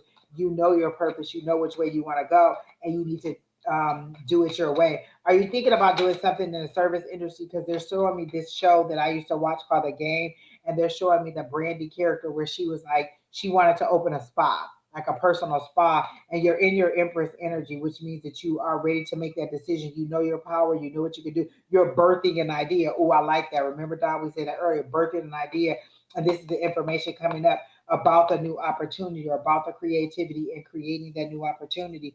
And so I feel like you are ready to move forward. But they're showing me something that is in the service industry. Like they're showing me this spa, or they're showing me this new business that you're opening, and it's you enjoying the things that you do. And so it's just like you going all in and taking this opportunity to create what it is that you want, the joy that you bring, or whatever it is that you enjoy doing. So it's all in you connecting to your higher power, making the decision to move forward, and then the doors will just open for you.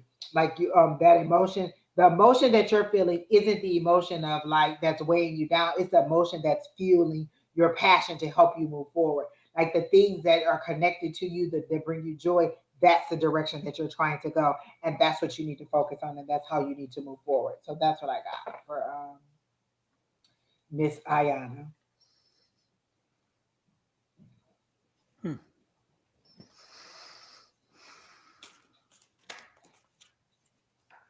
Miss Ayana, I don't even see you in the comments. You was just typing paragraphs. Now you ain't answering none of our questions. Like I want to know, is the job that you're seeking like in a service industry or the big? Okay, so spot on. I just quit a job, moved on to a new city. Have no idea what I'm going to do. Oh, but it's coming. It's coming. That's that full card. It's coming. Everything is coming. So just take this time to regroup. Ayana, did you have to file bankruptcy? Is there a bankruptcy situation happening here? Because I see the finances are a mess. And I see a new start, which I'm glad because you said the new place makes sense for the new start. Um, but man, Lord, I see a lot of mess left behind, and I see you trying to clean it up, which is nice. Um, but it seems overwhelming. I feel like you're kind of overwhelmed. That's the word it keeps coming. Overwhelmed. You're overwhelmed by some of this, and know that it's going to get better. You're going to work through this. But man, you have definitely a new start. This is two aces. Look at this: the ace of coin and the ace of cups. So this location is going to be a happy move for you. It's going to be an opportunity for you to um, to again a new start and a new way of being, a new happiness. Okay, because you've got to move on. You definitely needed to move on. You definitely needed to get beyond where you are. Um, and I'm getting the feeling of balance. I'm getting the feeling like you were out of balance, that you were, again, you knew that where you were and how things were going weren't working, but you tried to, work, you tried to fix it. You were, again, you felt you can fix it, you can work with it, you can do whatever. And you realize eventually it was just too much. So you got over your head to a point where you could not anymore. And I understand that. Um, I um, don't necessarily think she's ready to be like to do the program for the addict check because I see her no. saying that you need a little bit more recovery time. Yeah, she's not in balance yet. She's got to get the balance first, and so she's still not quite balanced. She and but you're definitely you've gotten a fresh start, and that's important. So, but again, this is going to be work. This is not going to be fun. It's going to be work, and it's going to test you. It's going to put you through some things. But yeah, I see maybe her working at or volunteering at a place like that, and then getting some ideas, learning how to run a business like that, learning the tricks and the trades, and then opening her own later. Because I do see you having your own program or your own business, but they're showing me 2 to 3 years. I just don't feel like you're totally ready to do that. yeah, you still have some healing to do before you start working with others. Before you start taking the time, make sure that you're working with yourself. Make on yourself. Start not with on yourself. Make sure you're working in yourself, on yourself, and that you are addressing the needs that you have. Because again, you've got to find the balance, and I think that is probably the key to what's going on with the rest of you. And um, yeah, Oh, you clearly understand. And I was just about to say you need to find a support group yeah. that is that'll help you, encourage you to move forward. But I feel like you're gonna get a lot more out of that volunteering than just volunteering. You're literally Oh yeah. gonna get information like, oh, well, I like these things that they do, but I don't like these things to do. And keep a notebook and make like a business plan or like kind of best practices, things that you really do like. And so that when you're ready to step out on that, you'll have a guidebook to help you move forward. Exactly. Oh my gosh. She said so she said cosmetology and skincare. The show that I was watched, the lady, her name, she wanted a place called Spa Dene. And it was a spa, like skincare and hair care and things like that. It was called Spa Dene. And it was from a show that I was watching, and that's what they were showing me. This person opening a spa, and that's what it was to help people with things like that. Right on target. Right on target. Yes, the game, no, but you know exactly what I'm talking about, girl. All right, she started school for journalism. I immediately got a no on journalism. I don't feel like that was the direction that you want to go. And she said she went to cosmetology. You really like to make people look beautiful and make them feel good about yourself. So you want to help in any capacity you could do it. And so those are all good things, but they're telling you to fall back on the skills that you know to make the money that you need. And then as you stabilize a little bit more and have a little bit more clean time, then you can start moving forward and how you want to do your own business. So Yeah, that's you all I you got for you Diana. definitely have taken the right step, the first step, which is again important. That Empress energy. You are very much in command. You know the power that you have. You're ready to birth something. The information is coming to you, and I feel like the information is coming through that you volunteering or you researching or you looking, being in contact with people who do what you want to do. And so they're saying, enjoy this rest. You don't have to, like really rush into it. Enjoy this rest. And then when you're ready, as you move forward, things will start to line up for you. So you're doing very good.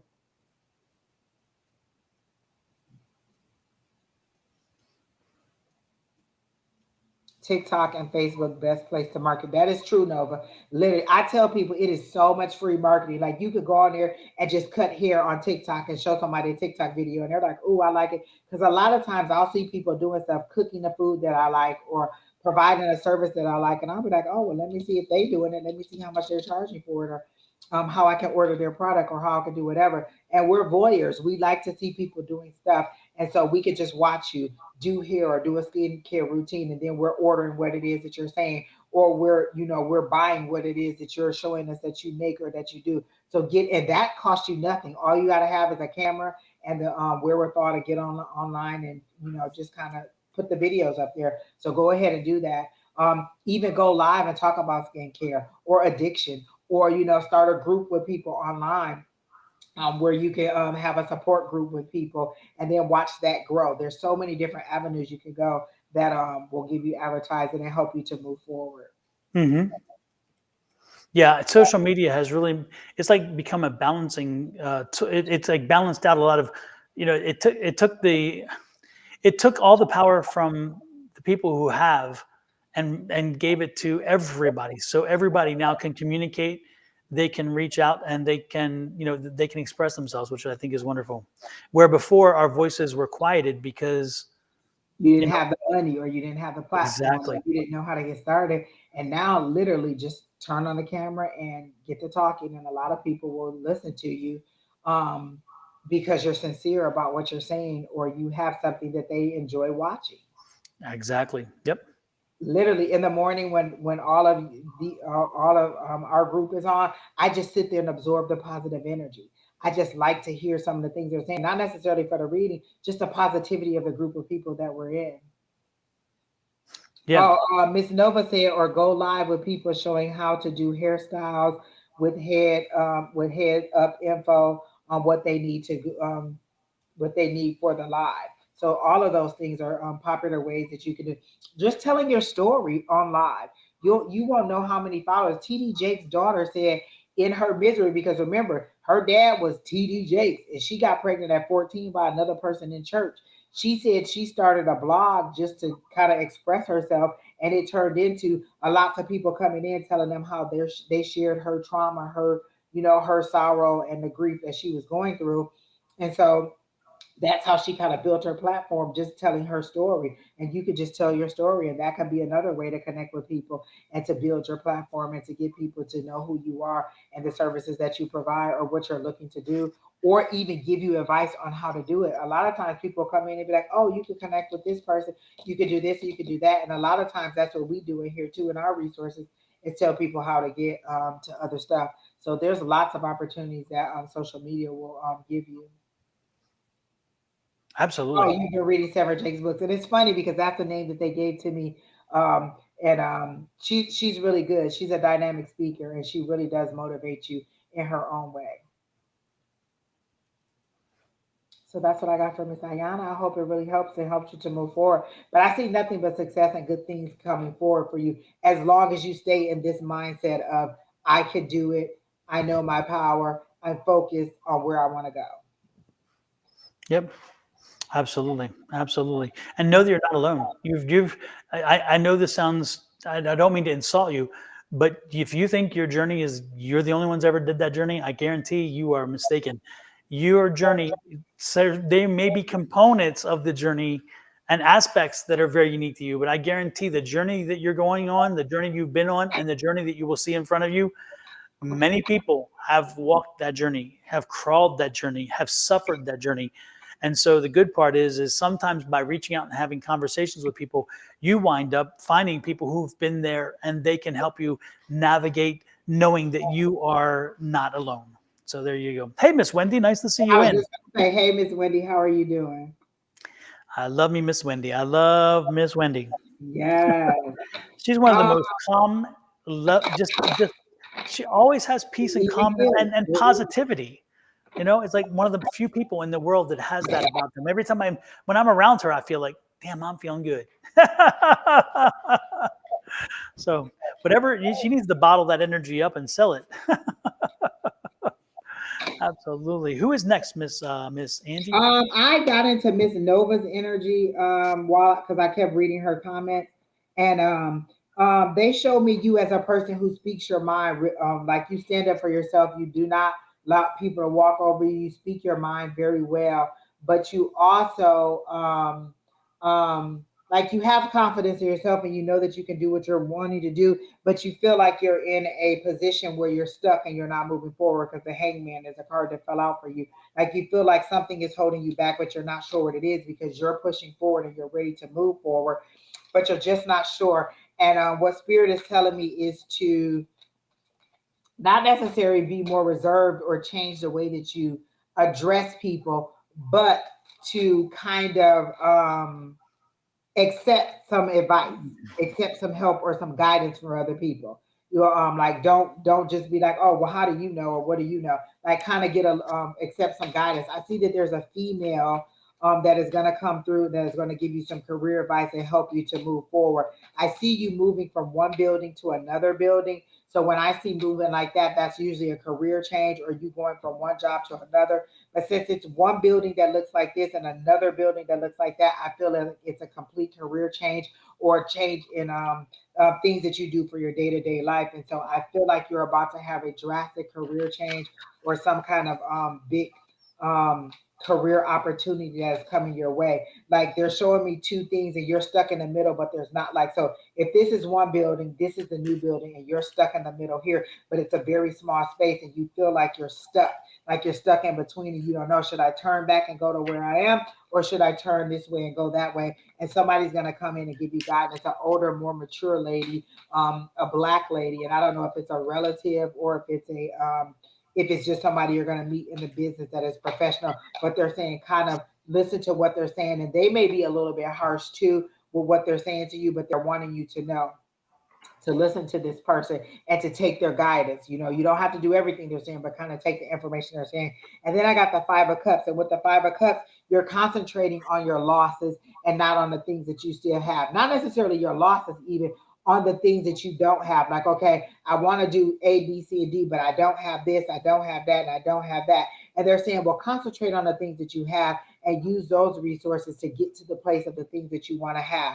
Like I was just saying this the other week, there's been some issues going on with my car. And every time something happens, instead of being like, well, I don't have the money to get it fixed or I don't have the money to buy a new car, I immediately say, I am grateful for the new vehicle that my higher power is going to give to me. Because if something is wrong with this vehicle and I'm having problems with this vehicle, you're about to bless me with something else. So they want you to see the richness and the opportunities that are coming to you and not so much on the things that you don't have. And it's not necessarily that you're being negative about it, but it's like, oh, okay, I want to get a new car, but I don't make enough money to do it, or I don't have the down payment for it. What you need to do is just see yourself driving this car. See the opportunities that are coming your way. See that you at least have the longevity on a job or that you have something that'll get you there. And so concentrate on the things that you do have and see how you can utilize those things to get there. But you definitely are going to get a mentor. It seems like a live physical person, not a spiritual person, that's going to come in and help you to move forward. On your journey with this career situation. You have a lot of moxie. Like they really show me that you really stand up for yourself and you really speak your mind and you really do not let people walk over you. And they're not trying to tame that into you, but they want you to take that passion and pour it into what you want to do moving forward. Like take some of all of that kind of attitude. And I'm not saying attitude in a negative way. None of these things are in a negative way. No, that they want you to funnel that into your passion, into what it is that you want to do to move forward. And so that way you'll generate the things that you want in life, and you'll see yourself moving forward into progress. Are you thinking about moving to another city or something, or relocating to something that, like, you seem to have a struggle between, I love where I am, but I also know that I want better, and better means I have to relocate or have to move on. So this is the Ace of Cups, opening up yourself to receiving that cup of love from the universe, or that kindness from someone else. Like, I feel like you have a hard time receiving for others, and they're saying, receive. We're about to send this person. Receive. Be ready to open and to receive this new. It's a new thing for you, opening your heart in that way. This is the Ace of Cups. And so this is the outpouring from the universe to you, and seeing that you're dedicated and that you're moving forward. Used to be a DD person for a year, have enough of being okay, you're moving on. Okay, so I do see you relocating, and they're saying that is a positive thing. I don't feel like it'll be probably in the like further down, like 6 months. They're showing me 6 months, so it'll either be in the 6th month of this year, or it'll be in 6 months. So I don't feel like it's an immediate move to a new apartment, but I feel like things are coming along for you. But this person will be coming in the next 3 months to help you out and to help you, and they want you to kind of get rid of that pessimism of thinking that everybody's out, not necessarily to get you, but to always kind of looking over your shoulder, like, what is it, or why are you helping me, like, or why are you here, what is it that you're trying to get from me, and to know that this person is coming to help you and to guide you and to move you forward, and they're not trying to harm you in any way, and their kindness is something that you can receive. Because if you can see that this is a cup, and they're receiving all these little butterflies or flowers that are coming in from the universe, they want you to receive that cup of love, and to not see the negativity in the situation, not to be pessimistic about it, and to see that they are really trying to help you and to move on. Because this Three of Swords came out. That's that piercing your heart. Like, they see your pain and things like that. And that's why you're a little closed off to receiving things, because you're a little bit not trusting of people. And they're just letting you know, this person you can trust. You'll know this person. You'll know that you can trust them. You'll hear it, you'll feel it, you'll get some kind of clue that this is the person that you're supposed to trust. And it's an older, more mature lady. And she may speak a little bit harsh when she first get into it, to kind of match your kind of moxie, but she's not being mean to you at all. You're going to have a great relationship with her, and she's going to help you to move forward in your career and in your life, and just be a better person. Not saying that you're a bad person, but to show your growth and your maturity, and you're ready to move forward in that direction. So that's what they want you to know, that, be willing to and ready to accept this person when they come in to help you out. So that's what I got from Ms. Nova. She said her lease is in 5 months, so that's the 6 months. Mm-hmm. Lova, the only thing I'm getting is you got to stop fighting spirit. You got to stop. You just got to stop. You got to. I know you want to be your own person. You want to strike up your own way, and you've got to have it. But when spirit's talking to you, they are really trying to work on your behalf. So stop fighting them. Stop and listen. And you don't have to do everything as they say to do, but you should listen and then analyze and then have the conversation with spirit and say, look, this is not where I am right now, or I prefer not, and then have them kind of give you more information. The thing is that you don't even give them the opportunity. It's like you're determined that it's going to be your way no matter what, and you got to stop that, because if you are not careful, you're going to miss some of the most important messages that you're meant to be receiving. So please do me a favor. What I would suggest to you is, if you don't even know exactly how to communicate with spirit or how to listen, one of the very first things I tell everybody, get a tapered candle, a tall tapered candle. Get yourself into a dark room one time a day for at least 7 days straight. Again, don't expect it to happen on the first or second or third day, but give yourself 7 days. Light that candle. Make sure that no distractions around you. Focus on the flame. Ignore the candle. Ignore everything else. Focus merely on the flame. That's why I say make it dark, because there's no distractions. And then focus on the flame. If your mind is drawn away from the flame, go back to it and say, okay, focus on the height of the flame, the width of the flame, how it flickers, the color of the flame, all those, whatever you must do to keep your focus on the flame. It'll be very hard the first time. The second day, third day gets a little easier.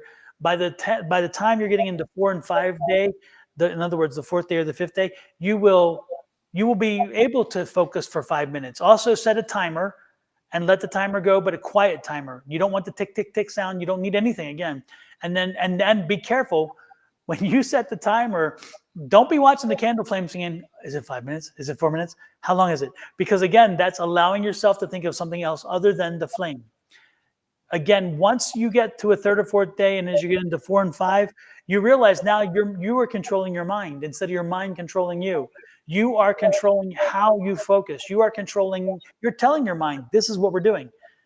When you do that and you start having control of your mind, you will be more open to hearing now, because again, you're controlling it. So when spirit speaks, instead of your subconscious saying, oh, we're going to ignore that because you just need to move on, you're like, no, we're going to start listening to this. And don't be surprised if by the fourth and fifth day you start hearing or seeing, you see some things in the flame, or you hear things while you're doing this.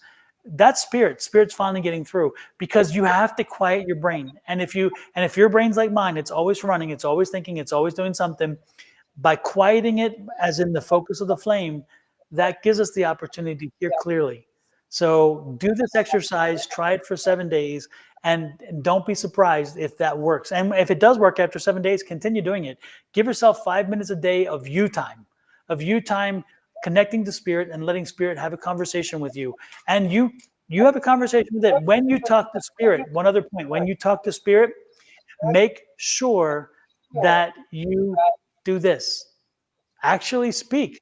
Because a lot of times we're thinking, oh, I'm just going to, well, in your head, you're thinking, spirit, I'm talking to you. Spirit ain't listening to your head. That doesn't work that way. That's Hollywood. Speak to them like I'm speaking to you, and spirit will hear you. Okay? So don't. And one of the things that I also do, Don, is I'll say, what's my next step? Yes. This is where I am. How do I get from where I don't trust, I don't know, I don't understand, to where I need to be? And if I don't understand, what's my next step, spirit? Another thing that I was going to say, which is what Don did yesterday, but while we were in class, he did a guided meditation. You can find a guided meditation online that'll take you to meet your spirit guides. There's this guy named Don Leachy or something Leachy on YouTube. He does. He takes you to a sacred forest. There are people who take you. And so it's a guided meditation where you just sit. There's music, and they tell you what to visualize, how to visualize it, and they'll take you to meet your spirit guides. They'll take you to a sacred forest that'll help you to kind of clear your thoughts and kind of get into it. You may have to do it a couple of times before you get it, but those are very good. Sometimes I listen to those at night while I'm sleeping. I am very, very receptive to things that I hear in the night or while I'm in that between that sleep and wake state. So a lot of times I'll just put a YouTube video on, put my earphones on, and just listen to that all night versus letting my thoughts kind of drown me out or keep my mind from. I'm listening to that like literally. I told you I want to learn Spanish. I literally listen to somebody speak Spanish to me all night, or speak Spanish phrases to me and teach me how to do Spanish. And so I'm just opening up to different ways to subconsciously receive that information, because a lot of times we'll fight spirit. That's one of the things we're saying. You're in this holding pattern because spirit is saying, I need you to be a little less hot-headed and a little less refusing all the help. And I understand if you've been in a situation where people have hurt you or tried to abuse you in some way, you're a little bit timid as to, wait a minute, why are you here? What are you trying to help me with? And so they're wanting you to know that this person is coming, and they want you to be prepared to receive this person. But also another way you can prepare yourself to connect to your higher power is to do one of those guided meditations. And they're not that long. Sometimes 15, sometimes 20, sometimes 30 minutes. But they'll take you on that journey of visualization where you'll meet your spirit guides, or where you'll hear something, or you'll receive a message. And again, it's not the very first time. Sometimes you have to do it over and over and over. Remember, it didn't take you one time to get into the situation for you to develop these beliefs. Over time, you develop this distrust. Over time, you encounter these situations that made you put this tough exterior on, or build this wall, or protect yourself in that way. So it's going to take time to tear down those walls, to break through those icy exteriors, and to get to that inner core where you can find the connection with your higher power. That's what you're seeking, and then everything else will start to come into fruition for you. And so again, do the candle thing that Don is telling you about, do the guided meditation, do the just listening to, sometimes just listening to drum beats or rainwater or things like that while I go to sleep calms me. And then when I wake up, I'm like, oh my gosh, I feel so much better. Or I feel, like I really had joy or peace in my sleep. And so when I wake up, I start to remember those things throughout the night. So there's many different ways to connect to your higher power that could help you find the inner peace that you're looking for. Absolutely. Absolutely. So hopefully it helped you. And again, give it a try. Let us know. Come back next week and give us an update. Let us know. Yeah, Did you definitely. see something? Keep Did you not? coming back because just being in this positivity helps. Just being, Oh, without a doubt. just being around people who are understanding and say, hey, well, this is what I tried. Literally, Don's guided meditation that we did yesterday in class was so great. Like he took us on a journey. And when we got there, we all found something different, but we all got something out of it. And Don's voice is very soothing. I don't know if he knows that. It's really soothing. Oh, definitely, Miss Scenario. Gratitude does help. That does Yes, help. it does. It does indeed. Scenario asked us about her future. And the only thing that I got for Scenario was I feel like you're the head of the class, like you're the top person in the class, and that you'll excel very fast once you actually get out on the floor. You're going to be by the business, but you're going to be well liked for your just high energy. You just have that bubbly personality. And once you actually graduate from this program, because I do see you graduating, I literally see you with a little graduation hat on and little honors, because I feel like you're top of the class or you're doing better than most. You're receiving the information in a different way than most of the people are receiving. And you have so much joy in it because it's so fulfilling to you. It's finally being around people who understand or who are on a same like-minded path that you're on. Once you get out and start working, people are really going to gravitate to you. Like I see you like getting accolades and people being like, oh, I want to do a comment card, or oh, she was so nice, or oh, she was so helpful. And you getting a lot of accolades and you kind of excelling very fast. Like the first 6 months of you being out there, I feel like you're going to excel very fast, Miss Scenario. Yes, absolutely. Absolutely. I think you found something that you are well suited for and it fits your personality. You can shine and you're expected to. And that's the wonderful part.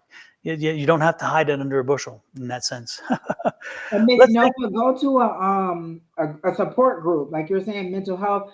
Get a therapist. Go to a support group. Find people like in the that are online communities, physical. That you can go into a place that'll help you. And help you to unravel those things. Like right after my grandmother died, I literally had to go to a therapist, and the thing that triggered it, I was in school. The elevator used to break all the time. It wasn't a common thing. This one time I went in there and I just broke down and was just crying and sobbing in the middle of it. I went to a therapist. She was saying everything that my family and friends were saying, but it was a different perspective.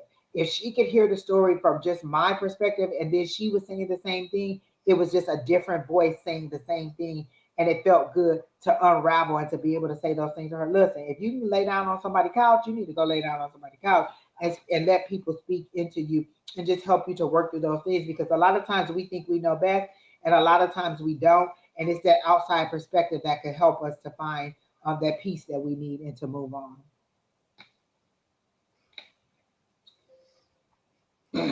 so Angie, one more before we get out of here, because this is running late. Who's drawing your attention? We just did Scenario, Nova. Wow, I don't even know. Alexa, I did her. Um, I don't know who else is in here who wants to read it. We did Ayana. Who's still left in here who wants a reading? You're the last one.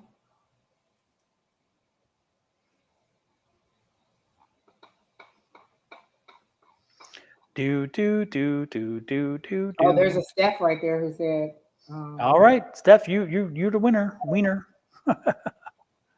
There you go. all right. Oh, Brittany Kettle's in there. Sorry we missed you. All right, Steph, let's see. I've never seen this name either, so maybe that's a good Steph, are thing. you having sister conflict? Is there a Is there a little bit of a dust up between you and your sister? Because I'm getting some sister drama, some sister energy. Can you confirm that or say, nope, not me?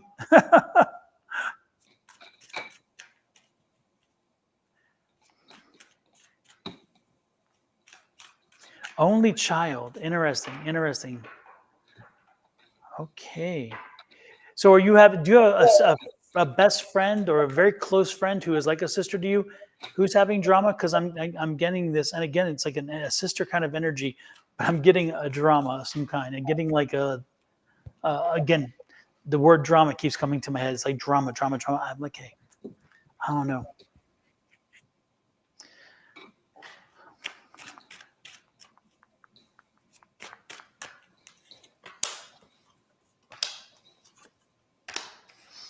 Do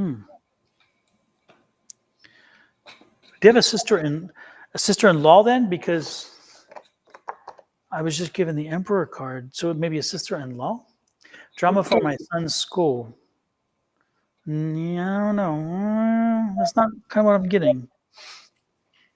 They kicked him out. He is only 4.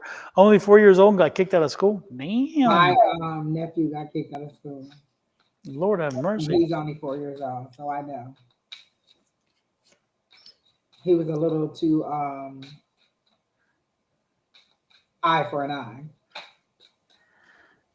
They tried kicking one of mine out early. Not early, but they tried kicking him out. Let's just say that was the wrong kid because I was the wrong daddy. And oh man, I kicked the law stuff in. The lawyer came in, my lawyer came in, attitude came in, and I'm like, oh no. And so my nephew was bashing people with his sippy cup. Oh my gosh, hitting people with trucks. So he needed to go. Oh my gosh, wow. I'm getting so about starting a new business because I got the magician card. That was the first thing I got. A magician card. So you have all the tools and resources you need to make your dreams and what come true. When you get the magician card, you're in control. You have everything you need. The magician has every single suit on their card. So they have all the tools and resources they need to move forward. So then I got the 3 of Pentacles, which is a partnership, which means that you're ready to work with somebody on a business endeavor or you're ready to receive information. It's like teamwork. That's how the 3 of Pentacles is, working with somebody to help you to move forward, to make this dream come true. And then I got the 7 of Pentacles, which is waiting on your harvest to come through, or, waiting for all your things, all the seeds that you planted. So they planted an apple tree, and now look at all the apples that are falling and that are coming through. So this very much feels like something that has to do with business, starting a new business or a new endeavor. But nope, because they're saying starting a new business. You're ready to start this new business. Ace of Wands is a new opportunity for business. That's a divine coming in and helping you and giving you what you need in order to, the information you need, the assistance you need, the passion you need to move forward. Aces are new beginnings. So you're ready to start this. You're ready to move forward. And it feels like a new business opportunity. The Moon card is your intuition. You need to follow your intuition. What is it that I think I need to do? I need to listen to that inner voice that's telling me that I need to do. And so you're having a fight with what I think that I should do or what I feel like I should do with my intuition versus my reality. I feel like I should go into this kind of business, but my reality is telling me no, that I shouldn't do that. And I'm getting that you should go ahead and move forward. You have everything you need to move forward and you're ready to move forward. You're just fighting and battling. And the one thing that I got was a devil card, which was pessimism. You being your own worst enemy, you keeping yourself from moving forward because you talk yourself out of it before you even move forward with it. And they're saying, no, the opportunity is there. You're ready to move forward. You just have to start making the plans to do it. If I want to open a bakery, I need to start baking. I need to start selling, whatever it is. People need to know that I can bake. People need to sample my goods. If I want to start a car dealership, I need to figure out how to get a hold of some cars so I can start a car. Maybe I'll do a couple of transactions personally with somebody and sell a couple of cars, and then I'll go to a couple of auctions, or maybe I have to get the inventory. I have to figure out how to do it. So it's you getting it out there and being ready to move forward with it. But I definitely see a new business. I definitely see you have all the resources that you do, that you need, and that you just have to mentally get over that. My reality is saying this, my intuition is telling me this, and listen to that side of you that is telling you to move forward, because that's the side that is being blessed. Like, you're getting all of these are good cards and opportunities for you to move forward. Follow the momentum. Usually at the beginning of the year, we have all this momentum, we have all of this positivity in us, and we're ready to move forward. They're saying hit the ground running. Go ahead and move forward. At least start the research. At least find out how much the products is. At least find out how you're going to do it. Like, I had a friend who used to sell salsa, and she wanted to ship it. Well, you have to figure out, how much is it going to cost me to ship it? How much is it going to cost me to make it? What's the best way to ship it? Is it a plastic vacuum seal bag? Is it a glass bottle? Is it what is it going to cost me every time I ship? Like, you have to figure out all those things, and then ask your higher power, where do I start? What is my next step? What do I need to do? But you have everything you need to at least start moving forward, is what they're telling me. Super. Well, hopefully, I was planning on working with my dad with trucking. Hopefully that works out with you. Good night, Linda. Nice to have you join us in. Steph, hopefully that works out with you then, if that's part of what Angie's talking about with that opportunity you're talking about. Is that kind of the energy you're getting, Angie? Just a new opportunity. Oh, well, it was a partnership. So yes, with the dad, definitely. Because I definitely got the Three of Pentacles, which is a partnership. So definitely a partnership. Yeah. Is coming up, and then you have everything that you need. So maybe your dad is already has the knowledge, has the information, has the truck, and you're ready to move forward because they're saying you have everything you need. It's a partnership, because that's what that Three of Pentacles was. Notice the three. Did you notice the three card? Pull it back up. You notice it looks as though the flower is made of brick, right? Mm-hmm. Which is that strong kind of, dominant masculine force. And then the birds are there to bring in that soft and sensitive side. Oh, yeah. So it's and like it's a flower. Yeah, it's like the balance. You guys balance each other out. I like that. That's Wow, that is right. good. And so And she's standing against the brick wall, like that wall is supporting her, so she does it. And so maybe that's the hardness of your dad, Yep. and then supporting you in this situation. And then again, it's gonna come to fruition. Look at all you planted all the seeds, you're ready. Whatever he's taught you, you're ready to do that and move forward. So new opportunity. So move forward with it. I don't feel like you're going to be driving the truck. Are you going to be doing like the admin and the financial part of it? Because I don't feel like you're going to be necessarily driving the truck. I feel like maybe you're setting the appointments or collecting the fees or do the administrative part behind it. But it seems to be a good idea because it is a partnership. And with her son, how y'all just gonna say it's his fault because he left? He's 4.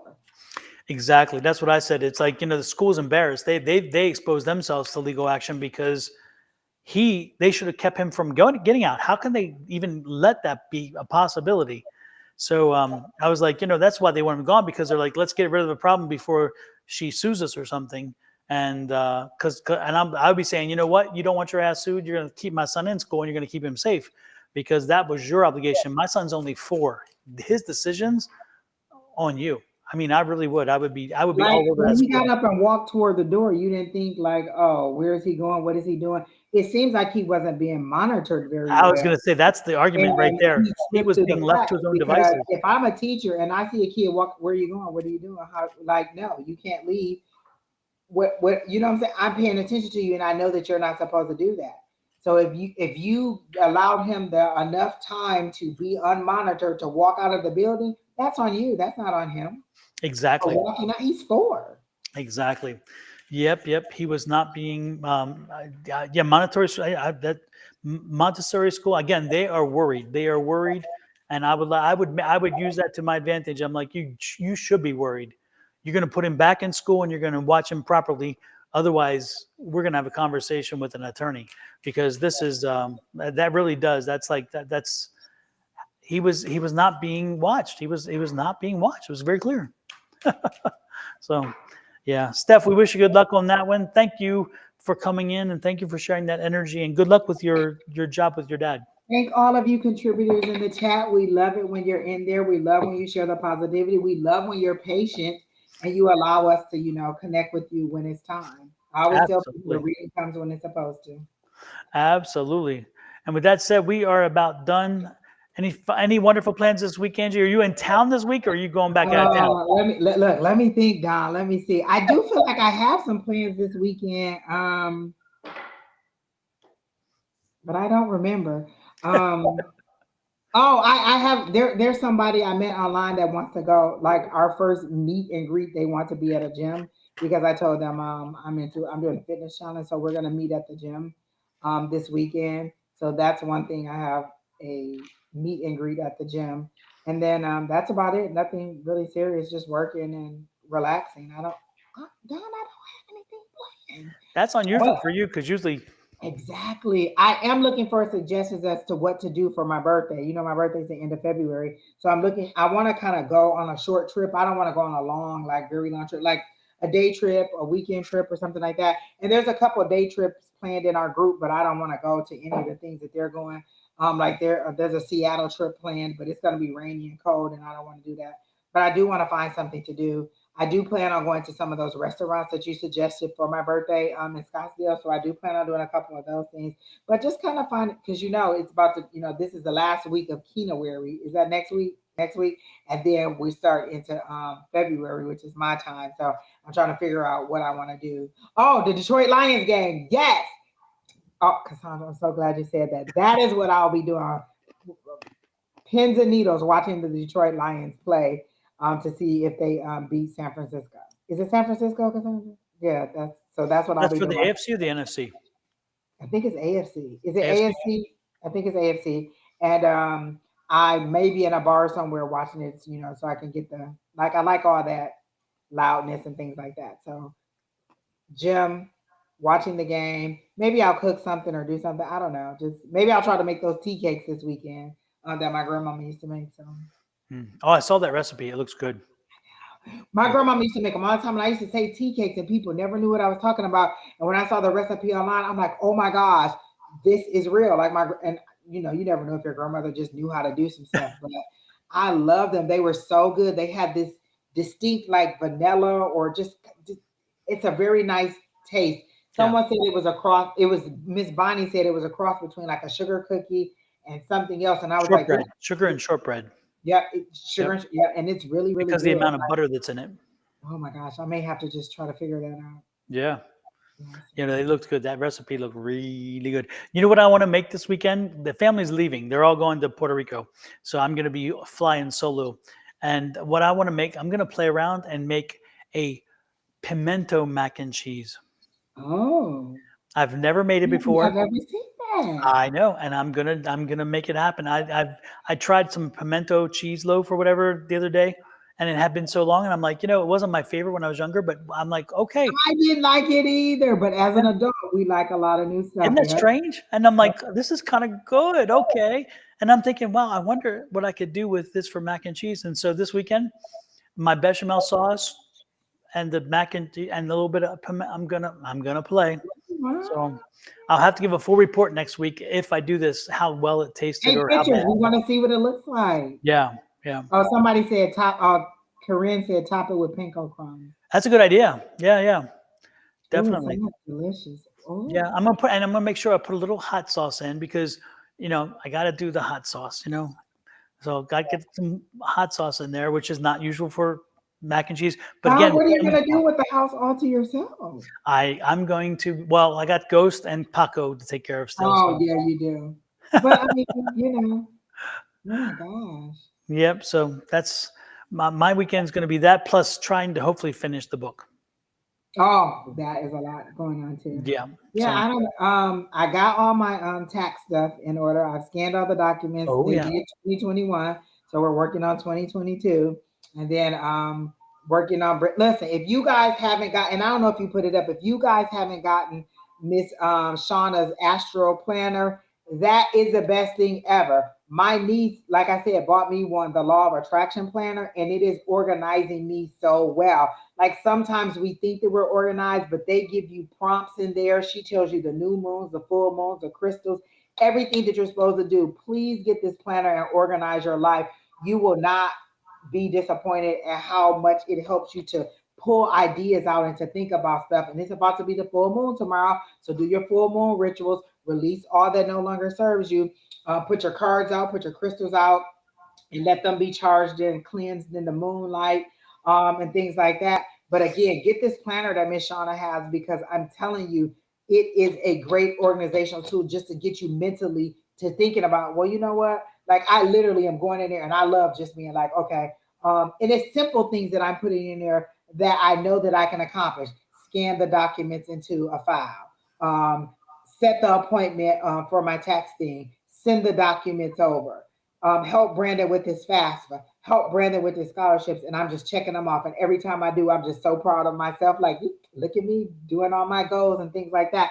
And every single week, at the beginning of the week, I do something, and then I do a little reflection in there about how I felt for the week, and they have little prompts in there to tell you, oh, if you're feeling angry, well, this is what may be making you feel angry, and this is what you should look at. So there's so many different things that you guys can look at, but definitely that planner is a good thing to have to help you organize your thoughts, organize your life, or just see areas where you're having a bad day. Sometimes I'll just write in there, you know what, didn't get this done, didn't get to do whatever, and I'll just kind of, reflect on what it was. And so this planner is a good idea to help you to move forward and to just kind of organize your life. Like, I don't know how I live without it. And when you are in a cold climate or a warm climate and you want to cuddle up and get cozy and maybe in front of a fireplace or whatever else, this is a good book to have. Oh my gosh, Don, I love Angie's book. So it. this is a good book to sit and read. So especially in a cold when you're in the cold winter and you And kind to of just laugh. you're kind of staying inside and you want to read something new, you want to read something interesting and something fun. This is it. I mean, the topic is heavy, but the writing is fun and it's handled in a very, very positive way. So this is a book. This is Angie's book if you haven't figured it out. It's literally like it makes the religious journey and all of that kind of funny, like because it feels I needed it to be lighthearted. I needed it to be funny in order for me to just kind of look at it and be like, okay, you survived it, and this is the you know the grace of it. Exactly, and it's a journey that many people have been on. So this is something to read, enjoy, and be glad you have read it. So it's important. And inspire you to do it yourself. I did it all on Amazon through KDP. Literally, they allow you every tool that you need to do it yourself, from giving you like just a platform to kind of align it the way you want. The covers, they give you ideas, they help you with everything. Like it's very much it's a labor of love, because you really got to do it without any kind of other person guiding you along, but it really walks you through and helps you to figure it out. And if I'm not mistaken, you don't have to worry about this coming in the mail. As soon as you click on it, it's Yep, an it's electronic book, so it comes down to your computer. but And I you can am, read. like Miss Shauna says, a lot of people like to hold it in your hand, and Yep. I'm a person that likes to turn the pages, and so working on the physical copy of it too. Absolutely, absolutely. So get your copy now and enjoy. It's a good read, especially when you need to cuddle up with a book because it's Yeah. just so damn cold to go outside. Who wants to go outside? Read a book. Don, I walked today. I had on gloves. Today at 12:30 when I went out for my walk, it was cold and it was rainy, and I had gloves on. I had I had my jacket on, and I was like, Lord, I gotta love this fitness journey because it is cold, and I am out here walking 3 miles. Halfway through, the sun came out, and I warmed up and took the gloves off, but it was cold when I got out there, and I got out there, people. So I hope you guys are doing something for your mind, body, and soul. Remember the 100 days challenge that we were doing the first 100 days of the year. So just get out there and do something. Do something. Get her done. Get her And I'm done. putting that face up. Absolutely. Well, with that said, folks, we are done for the evening. Again, thank you for popping in. Thank you for spending some time with us. Don't forget to share it with other people. Let people know we are out here and we do free readings. Again, it costs you And nothing. I'll be back in the morning. Exactly. And it costs you nothing but a little like, share, subscribe, or follow. That's all it costs. And So if you want some comedy, Miss Shauna and Don, let me tell you, every Thursday morning, I'll be like, don't schedule me no meetings. I got something to do. I need to listen. well, I appreciate that. We're looking forward to it. So then we will see you guys tomorrow. Please check us out. And with that said, good night, Angie. Have a great one. Take Good care, night, everybody. everybody.